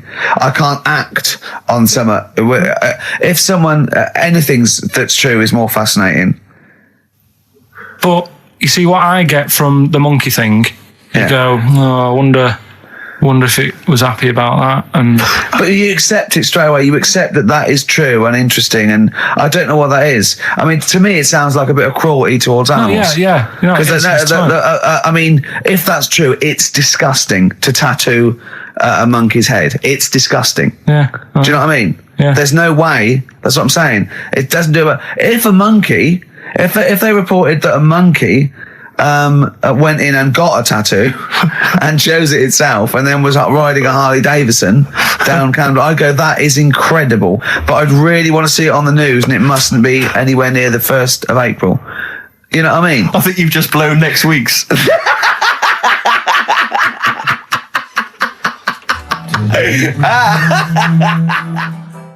Well, listen, still to come, right? We've got the monkeys thing. Oh, chimpanzee that. And when I was out last Sunday, right, at Johnny's birthday party, Yeah. Steve was there. Yeah. Got talking about stuff. And a debate that we didn't really finish cropped up. It blew your mind, didn't it? Amazing. Oh, I know about this. Steve told me. This is the infinite amount of monkeys. Or a monkey with a typewriter and an infinite amount of time would eventually come up with the works of Shakespeare. Yeah. There was no debate. It's a philosophical, mathematical problem. There's no debate. It's true. It wouldn't happen. No, listen, Carl, listen. Infinity sorts it all out for you, right? An infinite amount of monkeys at a typewriter, right? They do everything. They type everything. Infinity just sorts it all out for you. There's no getting to it and they're going, oh, well, let's have a look what they've done. This one's come close. Did Romeo and Juliet. It would do it all. It would type everything ever possible, conceivable. Yeah, but it's a mathematical Well, infinity. we've heard your side of the argument, Ricky. And I'll be honest with you, it's a persuasive one. But let's hear Karl, because he heard about this in a pub last week. Yeah, so what's you've your got some strong What's your ideas problem with himself. it? What's your problem with it? well, first of all, right, you're saying it's a load of monkeys. It's not just one monkey. That Depends. can live forever. No, wait. It's either a chimpanzee with a typewriter with an infinite amount of time. He would eventually, by definition, mathematically, type everything ever possible. Okay, or it's an infinite amount of chimps with typewriters, and one of them will type it first time. But already, that's not right. You either need to have What do one you mean? monkey. What you mean? Let's hear his Employment point. laws. He What do you mean can't- it's not right? Let's hear him out, please. If it's one monkey Yeah. with a typewriter that's got loads of ink in it and that, right? At least it knows what it's done in the past. It's not. Keep going. Cry. If you've got a load of monkeys, it's like if you have too many. What's that saying about too many chefs? Too many chimps spoil the soup. Right. Well, it's the same thing. It's like, well, I didn't tell you to put salt in it. I was going to put salt in it, and it messes it up. Whereas if it's just one, they know what's gone on. So what I'm saying is, just leave him go. I can't be bothered. I want to hear. I want to hear the rest. This blows my mind. He doesn't know what this does to me. It's a mathematical problem. I want to hear the rest. well, it's just I just don't think it will happen. What do you mean you don't think it'll happen? Infinity works it out for you by definition. Well, what's stopping them typing the same thing again? They would. In fact, the problem should be if you had an infinite amount of time that it would type. It works for Shakespeare an infinite amount of times and everything else an infinite amount of times. But you know, that's not as. But not Shakespeare. Oh! Shut up! You idiot! Rick, do you know what he said to me? I said to him, I explained it to him. I said, God. you've got an infinite number of monkeys, infinite number of typewriters. They will type the complete works of Shakespeare. He said, have they read Shakespeare? You're an idiot! Play a I record. said, no, 'cause I'm not having this they're not doing conversation. it from I'm not memory. having it. I'm not having it because it really, really winds me up. But you're saying they'll do it with no spelling errors. Well, they do it an infinite amount of times. And they do it wrong an infinite amount of times. And they spell the last full stop wrong an infinite amount of times. And they get one thing wrong in Hamlet wrong an infinite amount of times. They do everything an infinite amount of times. But are they going off a story that they've... Play a record, Carl, because I'm going to knock you out. I'm just saying, Shut up! do they know the story? Oh, They're monkeys! Oh, Christ. No, Right, okay. Right, Carl, she's a girl and I'm a man. Good that, innit? On XFM, 104.9, Ricky Gervais, Steve Merchant, Karl Pilkington. As ever, Rick, there's always someone who steps in to defend Karl. Okay, what is the defence? What is the defence? Here's an email from Scott Coomer. He says, Karl is actually right. I've got an A-level in statistics and probability. It doesn't matter how long they have and how many monkeys you have. You cannot guarantee they would type the complete works of Shakespeare. Infinity makes it probably they would get it right, but not definite. Yeah. Yeah, that's what I was saying. No, you weren't saying, Carl. You don't understand it. Infinity sort of sorts it out. That if they do anything, they nearly do everything, won't they? No, I mean, they'll give it a good shot. and that. No, that's not the point. But the I'd point be is this. surprised if they did one page right. Right, listen. It's not to do with consciousness. It's not to do with them aiming. They are just bashing away at the keyboard. It's like they're used to show that there isn't consciousness. They chose the chimpanzee because it can type, presumably, hit the keyboard. It's because they hadn't come across you at the time. Yeah. It's to take out thought out of it. It's to take out reason and trying, right? It's just random. They're saying that if you typed enough things, if a computer was left typing everything, if you left it for an infinite amount of time, and they chose Shakespeare because there is meaning behind it, and it's difficult to get it exactly right, to show you that infinity would come up with it's not just Shakespeare, it's every novel. It's everything. Fairly eloquent there from Gervais. A quick riposte, please, from Karl Pilkington. No, I'm just saying, what I don't understand, if it hasn't read it, then how does it know where it's gone? Listen, right, listen, right, can I just explain to people, right, some people have said, oh, why are you cruel to Karl? He drives me mental with things like that. As I say, this discussion began because we were talking about a quote that Noel Gallagher supposedly gave. Now, I don't want to misquote Gallagher, but the gist of it was that he said, had I written Wonderwall or whatever, instead of the Beatles writing Strawberry Fields or whatever, I'd be the one that was considered the great songwriter, and it wouldn't be the Beatles. You know, it's just the fact that they came first that meant that they get all the credit as being the greatest band. I don't know where to start with that statement either. I mean, that's Gallagher's thing, and he's, you know, well, whatever. We know what we think of that. What was your point, Carl? You agreed with him, didn't you? Yeah, I reckon. Right? Do you know we've talked about putting a baby in a room before, and it'll know what colour it is and stuff. If you got a room that's painted red. Right, but forget that, because that's going to confuse Hear him out. Listen to me. Say if they did some new TV show, right? Like, what's that film with Jim Carrey in where the Truman Show. The Truman Show, right? So they make up a little room, and some woman has some kids, and you say, right, let's put the kids in this room, and they don't know what's going on outside. They don't know anything about, like, EastEnders and that. It's like their little world, right? They don't know anything that's gone on. How could a child survive without EastEnders? Right, listen. So he's sat in the room, right? And then when they're all asleep, right, Wait for this bit. someone Have you heard this? Yeah, bit? wait for this bit. They're all in a room. Yeah. They're asleep. Yeah. someone pops in, puts a guitar next to the bed, right? Nips off out again. They wake up in the morning, and one of them goes, "What's this?" They don't even know it's a guitar because they've never seen one, right? They're talking English though. Yeah. We just left guitar out of the vocabulary. Right. So There's plenty more to come.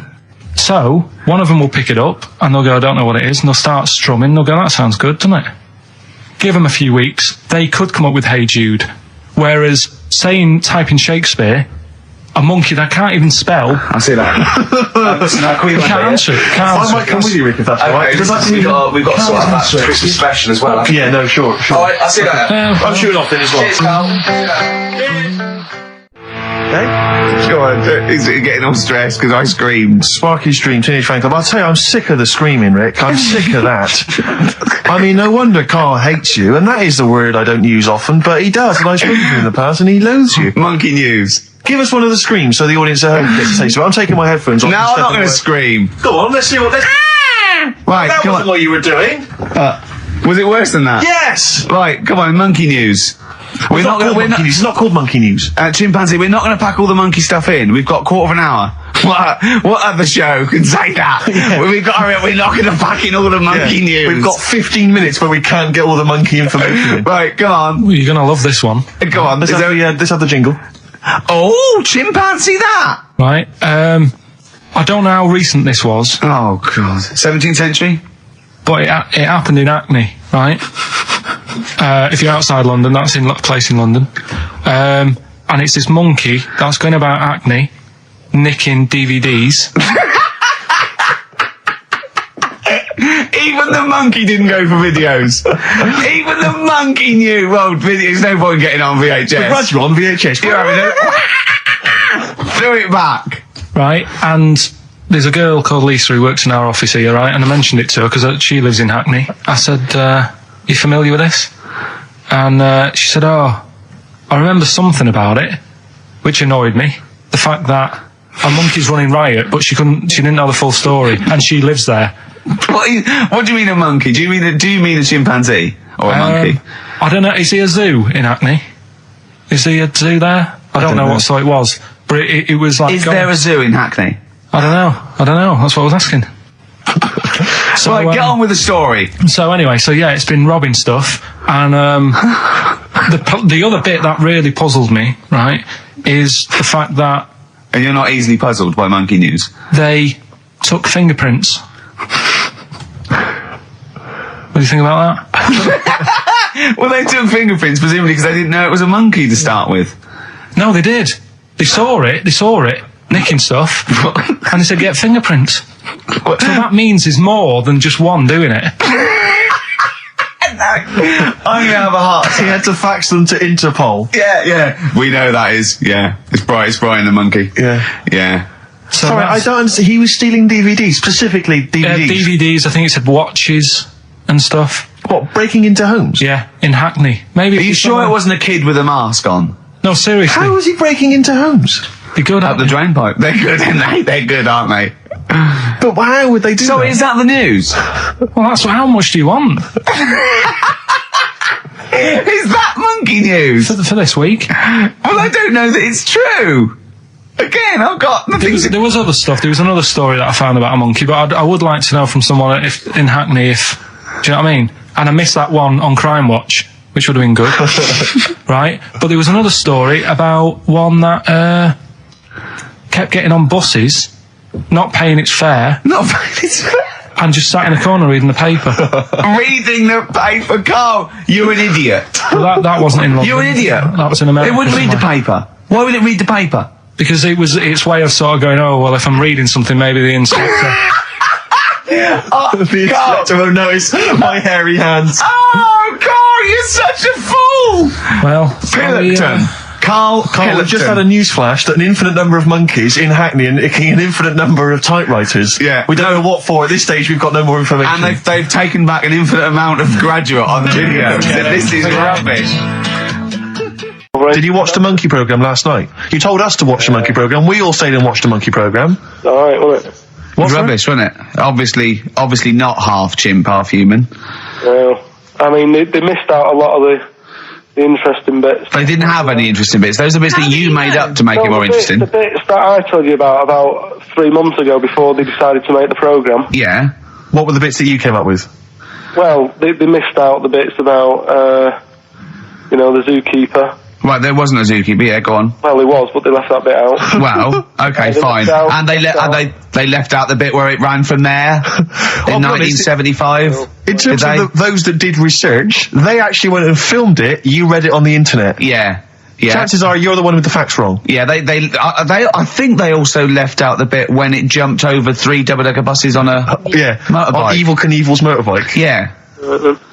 So, I can't believe it. I cannot believe it.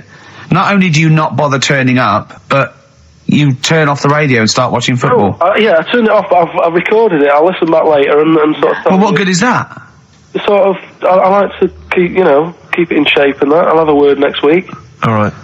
If you receive any phone calls from people you don't know, we don't know anything about that. Instantly, we don't know why that is happening. That is just going to be a weird, spooky thing. So, and don't bother telling the story about Men in Black 2 either, because I don't think people will be interested. Actually, on the subject of Men in Black 2, what? Have you seen that, Steve? No, I haven't, Carl. Tell me about it. You should see it. Go on. Why? Because there's this thing in it. Go on. What, a stupid, bald Mancunian tosser? No, weirder than that. There isn't anything weirder than that. Hey guys, it was gangly.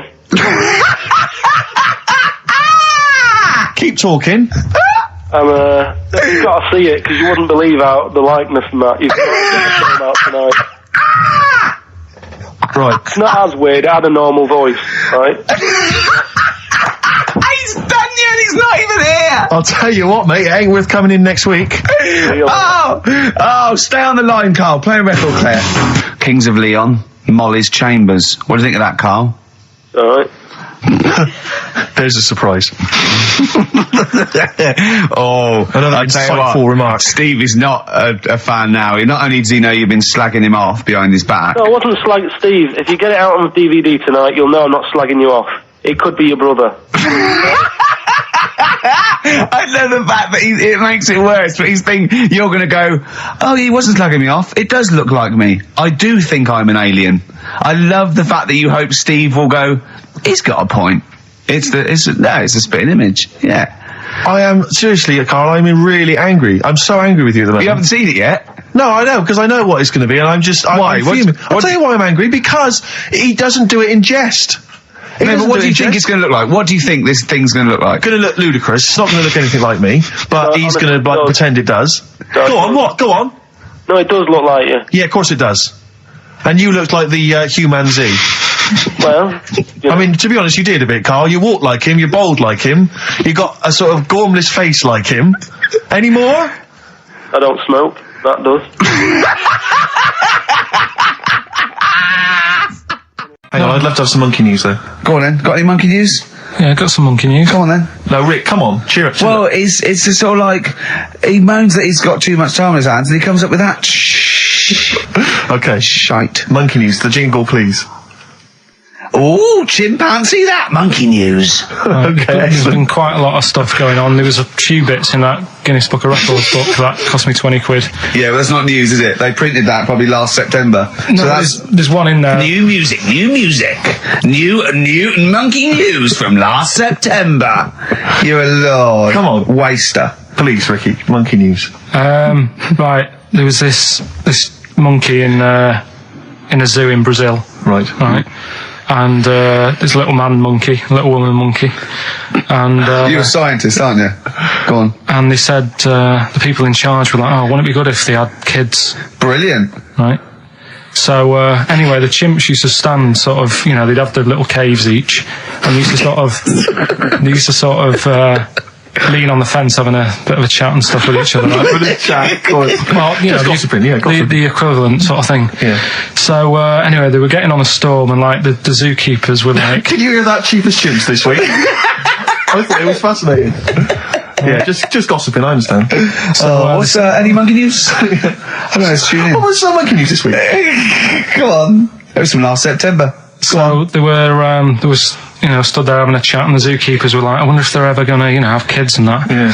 Anyway, it went on for ages. This just chatting, no sort of action.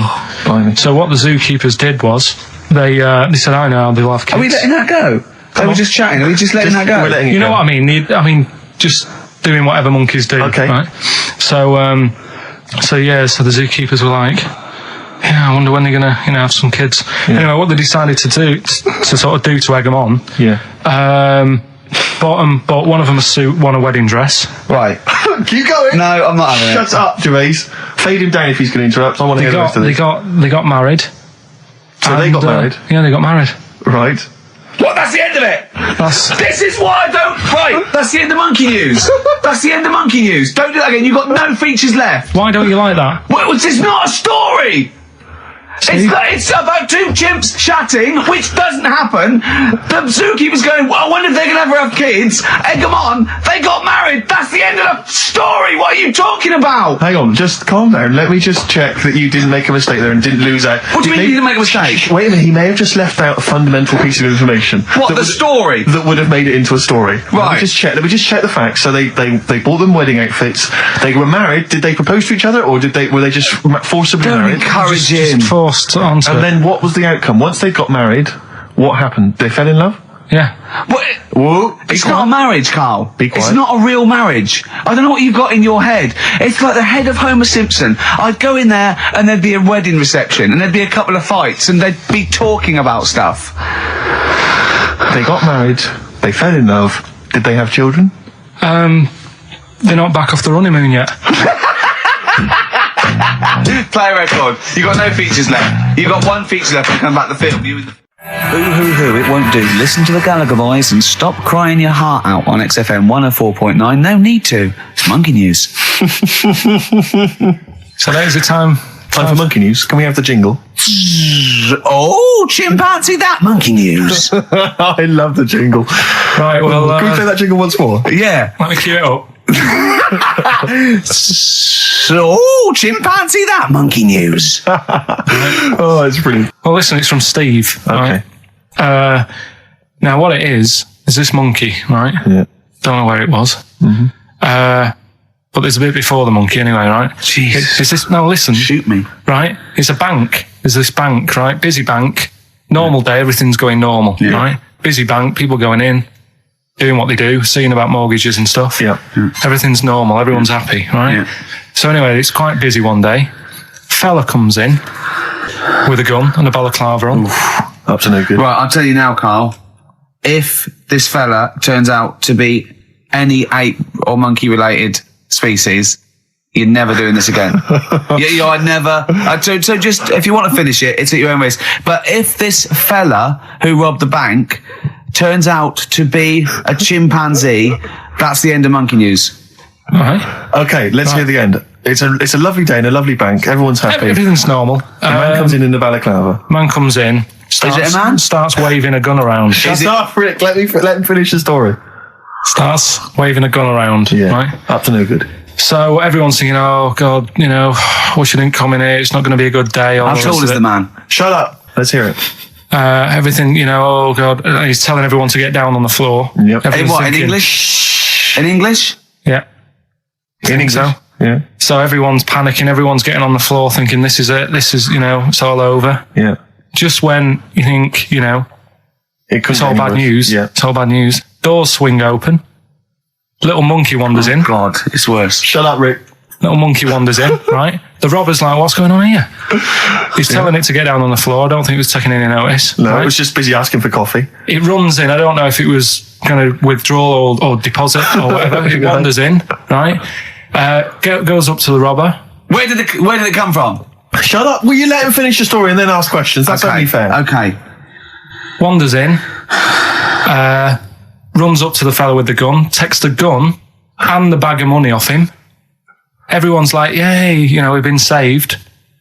Then the monkey starts backing out with the gun and the money. Shut up. see you later. Sit down and I'm not having this. And Here's the end of the story. It does a runner with the money and the gun. No one's seen it since. You are an idiot. I mean, you have said some stupid things in your time. What are you talking about? Story that happened. No! What are you talking about? What do you mean it backed out? It came in, was it an accomplice? Was it an opportunist monkey robbery? What are you talking? Think, Carl. Think. I know it's mad. That's the idea of monkey news. We're telling people how monkeys are pretty, they're mental. They're up to no good. What do you think? They've never seen the monkey since. What, did he have a getaway car waiting? Did he swing his way to freedom? Where was this? There's no details. Don't talk rubbish. Well, yeah, Steve emailed it in. He's got it off the net. And the funny thing is, Can I see it? Have you got the information there? Yeah, the funny thing is, it wasn't just him who sent it. I had that a couple of times. So a few people obviously read the story and said, that'll be good for monkey news. It doesn't say anymore. It doesn't say if he went off to Spain. It doesn't say, if he's on Crime Watch. Yeah. It doesn't say any of that. It's just saying that's what he did. That's the story. And that's what monkey news is about. I've heard that they're making a movie version with Phil Collins. So I look forward to that, and Julie Waters. So that's this week's monkey news. If you've got any, if anything's no, happening don't bother. in your 'Cause town. That's the end. No, that is the end. That's the end of monkey news. No more monkey news. This is bit of Queen. It says it here in this email, Rick. It's got to be true. Right. 7 seasons well. Oh, chimpanzee that monkey news. Right. Now, before and again. Go on. Oh, chimpanzee that monkey news. Brilliant. Right. Right. Before I went away, I told you about Alfred. He was the monkey where there was a robbery going on in a bank. And then he nicked the robber's loot and backed out with a gun. Yeah, He sort of stole. He robbed the robber, didn't he? Yeah. Did he take his gun as well? He took the weapons. He took all the weapons. There was like a couple of robbers. He managed, because they were so amazed that a monkey was coming in. It was like, Don't talk shite twice. Right. Anyway, got a follow up to that. Okay. Now, what was that monkey's name? Alfred. That was Alfred. So anyway, because a lot of people wanted to know, well, what did he do? Did he go off and have a holiday? Did he? No. Right,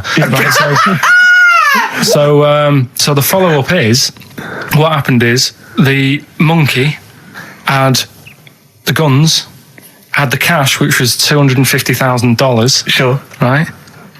It went back to the zoo. Right. All right, Carl, you're talking shit. Ricky, I get angry with you when you won't let him finish his monkey news. Right. Can we just get out the official Imagine thing? if people were interrupting Trevor McDonald. It wouldn't happen. I want to make sure I don't get anything wrong. No, of course not. So check the internet. So the monkey goes back to the zoo, right, where all the zookeepers come out and go get him. He's got the guns. Yeah. He hands out a couple of guns to his mates.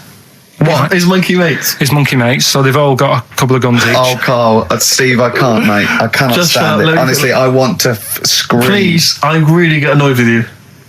They tried to do him a deal. They said, how about if... I'm going. Tell him that. I'm not going. No, I can't. Step out from a... Okay, we'll just do it. Look, don't listen. Step out and I'll paraphrase what I hear for you when you come back in. Step out. Now, please. I need to hear the end of this. This is monkey news. This is important stuff. Right. Ricky now has left the room. He cannot bear to hear, which is surprising to me.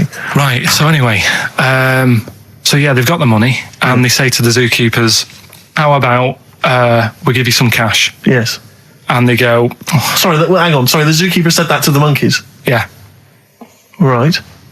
No, the monkeys who have got the £250,000 Right. say to the zookeepers, we'll sort you some money out if you let us go. Sorry, the monkeys say to the zookeepers, we'll give you some money. Yeah. You don't see any problem with that? Right, listen. Okay. It's nearly finished. Right, I'm listening out there. This is ridiculous. Go. What do you mean the monkeys say? What do you mean the monkeys say to the zookeeper? They were probably holding the money out, like kind of going, look, we'll do your deal. Right, okay, come on. And what happened is, I think they were happy with that. I think they left, and that was that. They wanted to get out of the zoo because they didn't like it in there. There's the thing.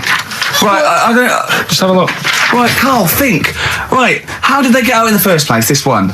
Just let Steve have a. So why did he go? So he went and robbed. He thought. What? He knew there was going to be a robbery that day, did he? He might have been getting some money before they went to escape, and then that happened, and they had more money. They might have been withdrawing some stuff out. What do you mean? If he was planning on leaving the zoo, he's going to get his savings. What are you talking about? What have you read there, Steve? I've got a feeling this is a review of one of the Planet of the Apes films. I think it's Escape from the Planet of the Apes. I'm not certain. It could be Beneath the Planet of the Apes. Right, what, I mean, Carl, think, please think, right? So this monkey, right, he leaves the zoo, right? So he leaves the zoo, which he can do, presumably what, they leave him the keys or what? They're chatting to him, they might as well. He goes to a bank, what's he thinking of doing? Sees a robbery, probably by chance. He probably wasn't tipped off, was he? Or has he got one of those police scanners? Probably got one of those police scanners. Well, I think he was going to the bank to get a mortgage to build I think he wanted an extension, didn't he, on his cage? Think of that. And so I love the fact that he hands out the guns and they do a deal. It's honestly, you've got the best mind working on radio today. It's incredible. The only person who makes less sense is Terry Wogan. He goes up and down, doesn't he? I can't understand his sentences because I don't know. No, it's like free-form poetry. Yes, I don't know whether it's the end of a sentence, in the middle, Sure. a new one. Yeah. But Let's have the jingle again, a record, and then we'll probably have to wrap up the show, I imagine. that was chimpanzee that monkey news. Chimpanzee that monkey news night. Excellent. Good. So we'll sort of get some monkey experts on maybe next week to dissect it. Right. Are you ready? Yeah. Right. There's this monkey. Right? Oh, yeah. It's called Jack. Yeah. Right. I got pally with this bloke who worked in a railway station.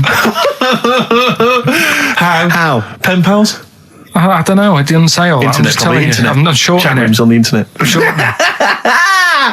So anyway, he's helping him out all the time. It's this fella's job, right, to sort of make sure it's safe for the trains to come in, that sort of thing, right? But he's always working on his own, so he's got his mate Jack in with him, right? This little monkey, and they're having a good time. They share lunch together and stuff like that. Anyway, it gets to a point when the fella whose job it is, right, starts getting old. And Jack, the monkey, starts getting more involved. Presumably this is a chimpanzee as opposed to a monkey, you mean? When you say monkey, it's generic term, you mean chimps usually, don't you? Yeah. Go on then. So, he's clocking the fella doing his job, and he's thinking, I can do this, right, the monkey. Okay. I love it. Yeah. He's helping out, he's pulling down the levers and stuff, so the train's sort of coming on the right lines. Sure, yeah. He's clocking it, he sticks his head out the little window, see the train's coming and that. I hope British Rad are listening. Yeah. Right? In the end, Oh, yeah. the fella whose job it is, he lost a leg for some reason, couldn't work anymore, Lovely. gave Jack the job. Yes. Right. Okay. The railway company are happy with that. I'm sure they interviewed a number of people, but he was the best monkey for the job. And that's good, isn't it? Well, it's not true. Right, once again.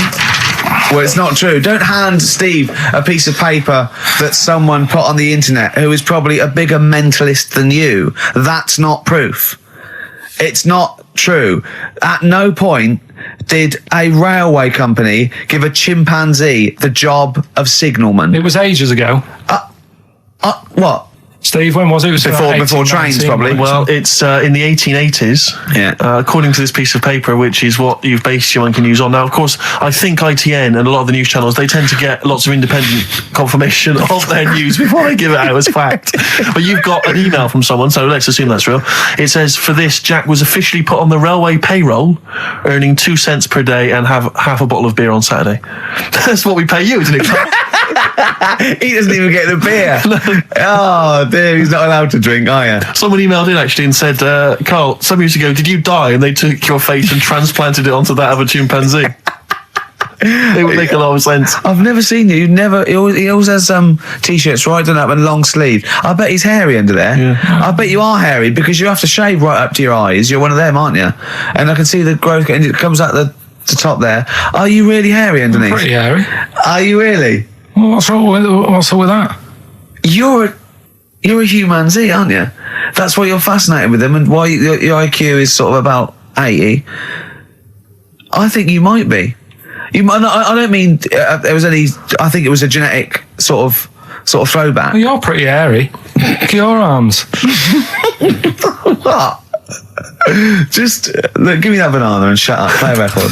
That's mine. We should do monkey news now, because I know you want to save it, but I think you should put your best stuff first. You never know what will happen, you know what I mean? Always put your best stuff out there. Let me just get it out of the... Okay, well, while he's getting it, can we have a jingle for monkey news? Yeah. Oh, chimpanzee that monkey news. Tell you what, right, about putting your best stuff first. Yeah. Right. Do you know what we were saying the other week about in Chinatown? Not really a town. Well, it's not a town, right? And like the restaurants, they have like those old dead ducks and chickens just hanging in the window. Yeah. an octopus and all that just hanging there. Yeah. And that doesn't like make you want to go in, does it? No, sure. This morning, walking through Soho on the way in, walked past this sort of strip joint place. This woman said, "Do you want to come in, sir?" Right, turn round. She must have been about 80. So you're equating her to a hangy bit of octopus. Well, you said, are you performing? And a chicken. I'm just saying, again, put your best stuff at the front door. Yeah, good thinking. Right, anyway, bit of monkey news that's been sent in. Right. Gareth in Catford. Right. Good work, Gary. Basically, it's about this monkey Oh, yeah. in the jungle. Yeah. It's got a gig at an hairdresser's. What are you talking about? What are you talking about? It's got itself a nice little job going in an hairdresser's. As what?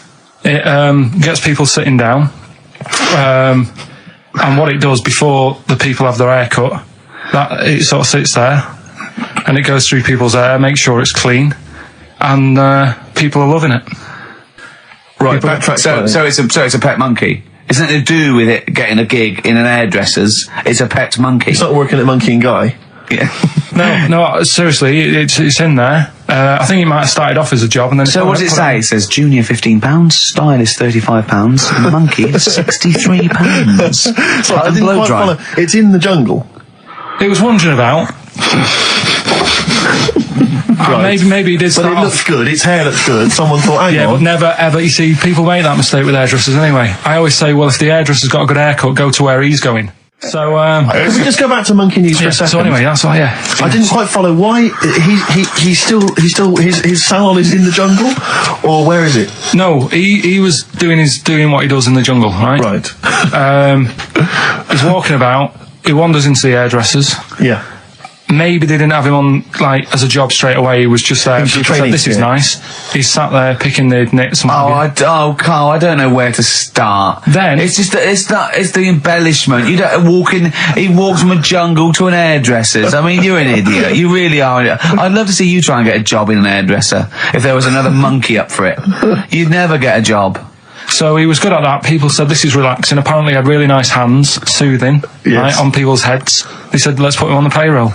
So Let's put him on the payroll. What do you mean? Yeah, I'll give you that. Okay, this is the news item, is it? Customers are queuing up to have their hair done at a salon in the jungle There you go. by a monkey. Judy, a pig-tailed macaque, has a reputation as the best exterminator of head lice in Kane. There you go. She is so good, some customers fall asleep under her gentle touch. Regular Amporon Chekema said, Judy's hands are so soft and gentle, I really feel I can relax. But you know that is doing what it does naturally. It's looking for, like, salt and stuff in the hair. Yeah. And nits. It's not on the payroll. It doesn't complain about when it gets deducted at national insurance. It's not part of the union. Yeah. Do you know what I mean? but a good monkey news, backed up with good tabloid journalism. With solid evidence there. So now I think maybe we should start marking the monkey news, Rick. I don't know what you think. Giving it marks out of 10, maybe. For both interest and validity. Well, for interest, I'll give it 7. For Carl believing that there was something to this monkey, thinking it had a job and getting paid. But it was also doing kind of perms 2 and colouring. 2. Yeah. Ridiculous. Again, ridiculous. More monkey news next week. Hopefully let's just hear that jingle again. Oh, chimpanzee that monkey news. So let's have official monkey news. Play the jingle. Oh, chimpanzee that monkey news. Alright, we've got to be quick. Go on, then. This is something that was sent in to me ages ago, and I don't know why I haven't done it yet, because it's brilliant. We were talking about monkeys typing, the Shakespeare theory and all that. Well, this is about a little monkey called Marty, right? Basically, it's in some science lab, right? It's in there. It was wandering about out of its cage, right? The lab fella was busy on the phone or something, right? And Typical. it's wandering about. It goes up to a PC that's in the corner, a little computer, types down, my name is Marty, right? So the fella got off the phone, saw this on the screen with the monkey sat there, says to his mate, have you done this? Right, hold on, Carl. Let him finish. Before you question, always let him finish. I don't know what to do. Time's against us, come on. He said, have you done this? He says, done what? He said, this on the screen here saying, my name's Marty, right? He goes, what are you talking about? As he's having an argument with his mate saying, you're lying, you did it. Monkey's sat there, typing, this isn't a practical joke, my name is Marty. Right, and that's the end of the story? I'm not coming in next week. I think we need a week off. I actually think we need a week off. It's doing a web chat or something.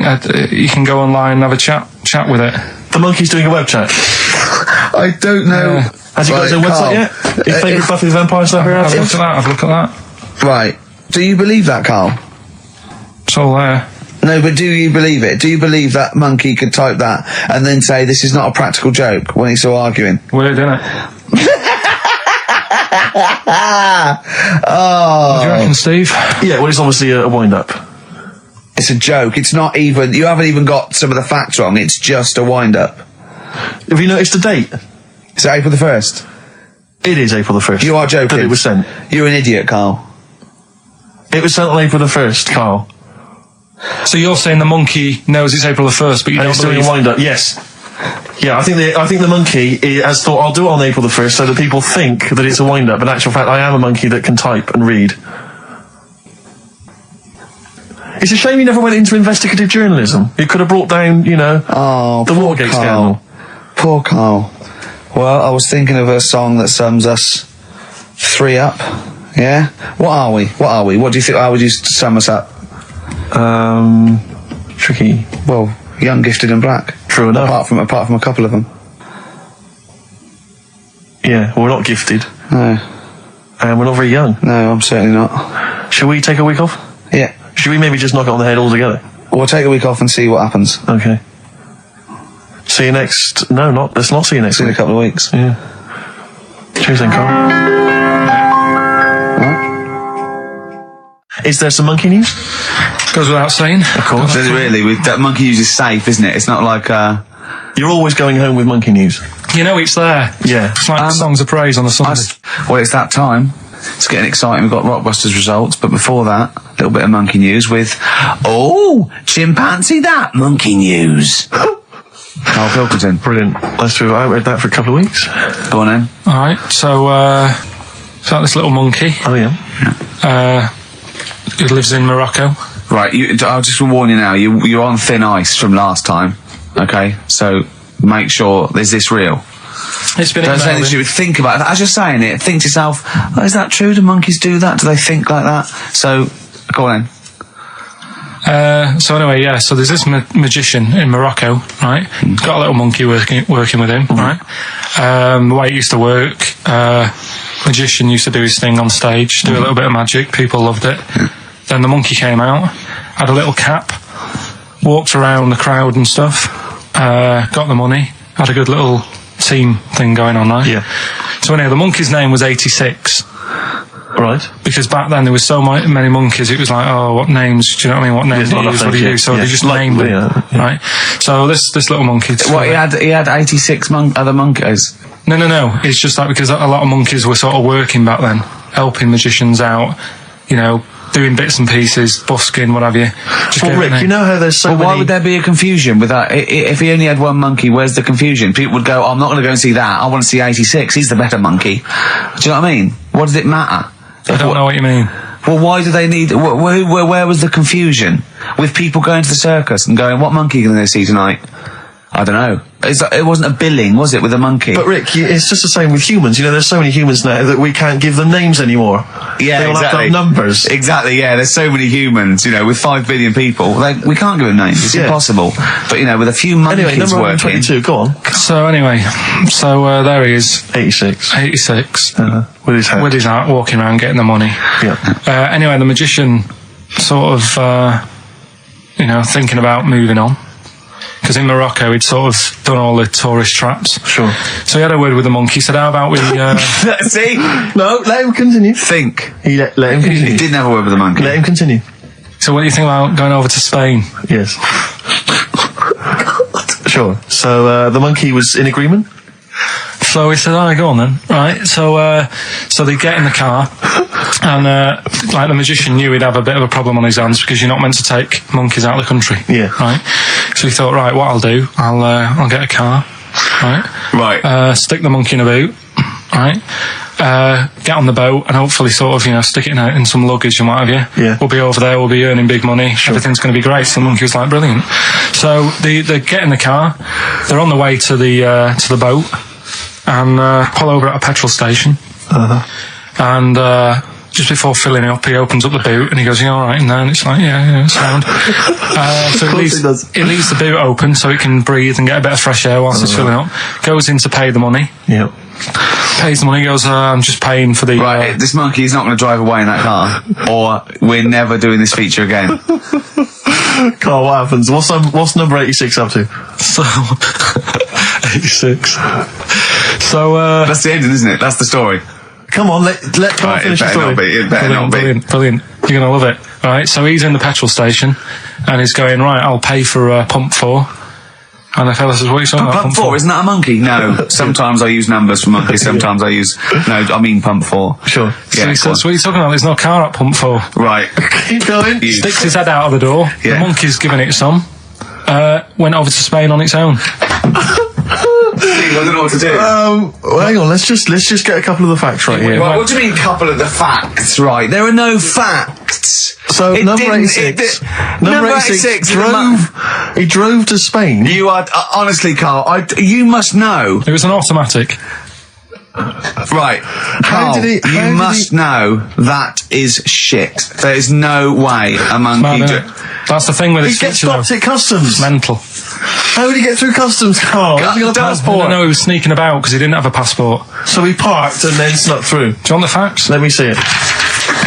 Right, I'll examine this, Rick, and we'll play a record. Play a record, I'll because I can't...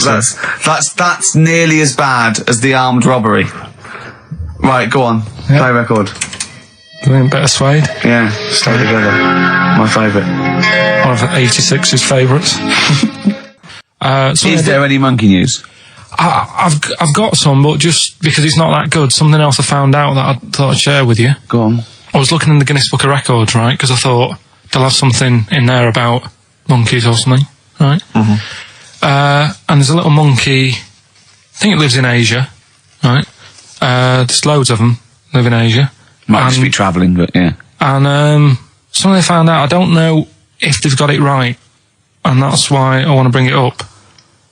apparently, it's the mammal, right, that's got sort of the pointiest eyes that pop out of their head.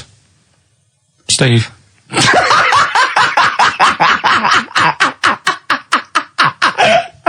Now, the thing is, right, I thought that's interesting. Yeah. Apparently, it's the biggest with the sort of goggle eye type thing. Right, yeah, go on. Apparently, they come out of their head 1.6 centimetres. 1.6 centimetres? What, you mean they protrude? Yeah, they protrude from the head at 1.6. Okay. What? How long? Have you got a ruler, Rick? 1.6. He's having a go. I'd say I'd be a little bit annoyed if the monkeys beat me. Well, I don't think it has.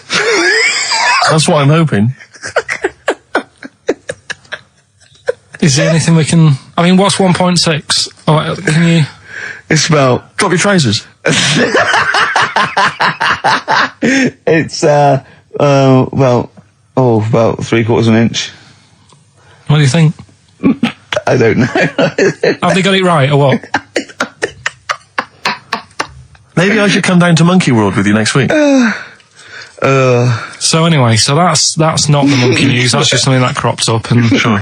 I do know once, when we were playing pool in the office, I think Lucy was your partner. Yeah. It was me and Ash versus you and Lucy. And you were having trouble because his glasses kept slipping down. So Lucy pushed his glasses up his nose, but the glasses touched his eye. Do you remember that? Yeah.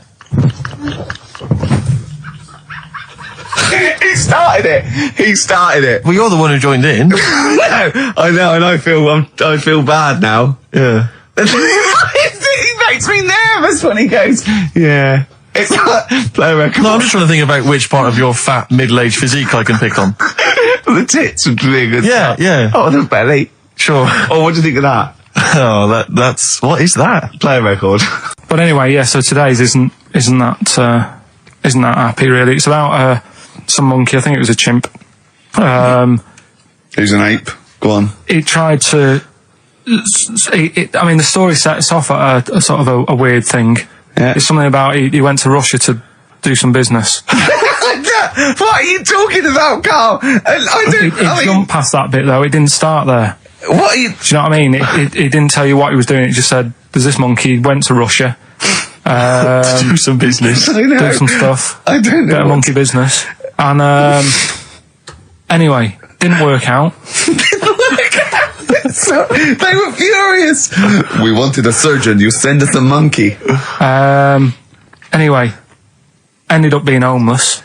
Oh. No, you're It's always joking. taking a turn for the worst. What, couldn't even get into like a tree hostel or anything like that? That's the problem. And God. ended up homeless. Got in with some tramps. I don't know where to start. Come on. Yeah, so he's knocking about with some tramps and stuff. Sharing drink and what have you around a little fire. They broke into some home, not sort of squatted. Right, so Into not the homeless flat. anymore. Problem was, he had a roof over his little area he had. Yeah. And he goes, this is good, we're having a good time, this is sorting me out. Yeah. He had his He said mate. that in Russian, though. Didn't he? What was he eating? I don't know, it didn't say.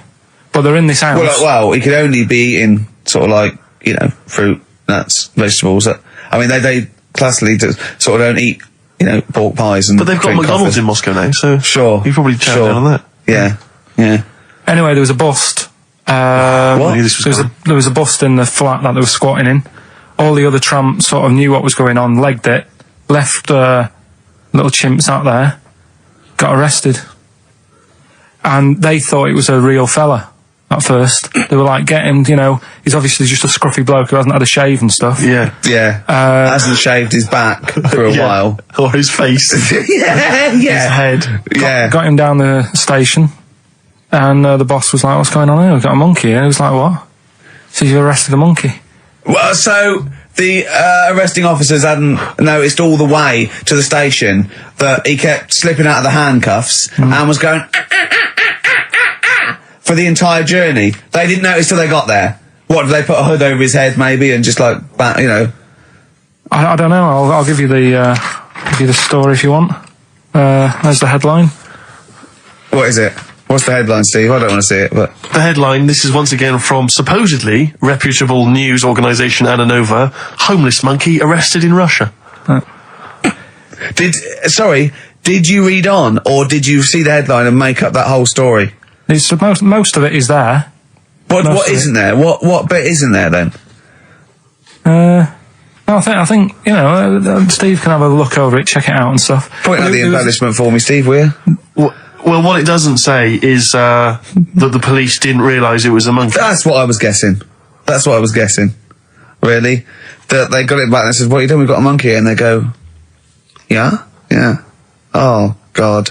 Familiar with the phrase monkey business? No, never heard that one before, Carl. That's brilliant. Right, well, it came about. This has been emailed in and I haven't really had a chance to look at it, so I'm just weighing it up now.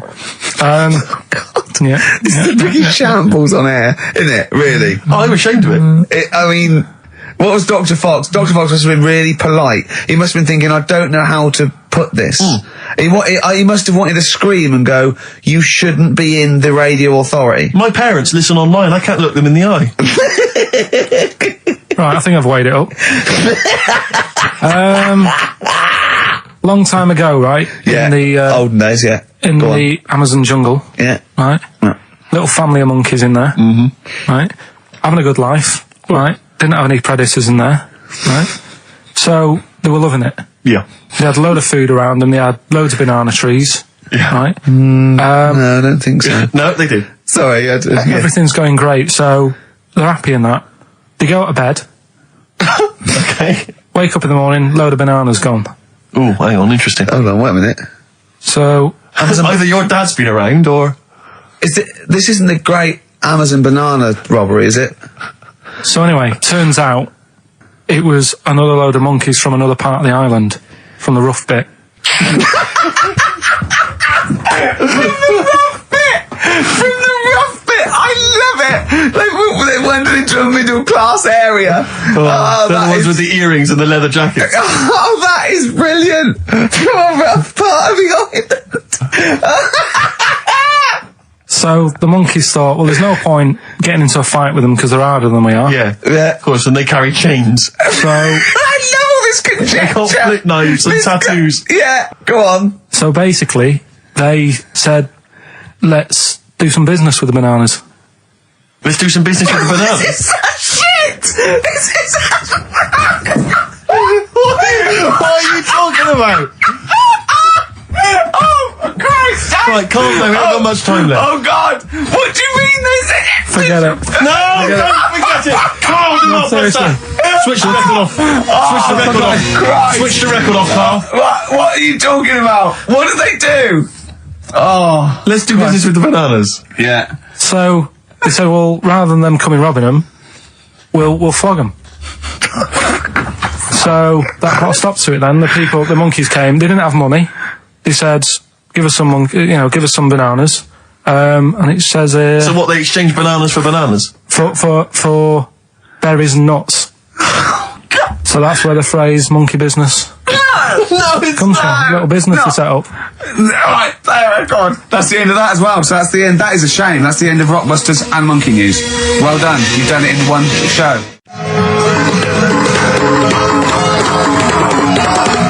Oh, chimpanzees at Monkey News!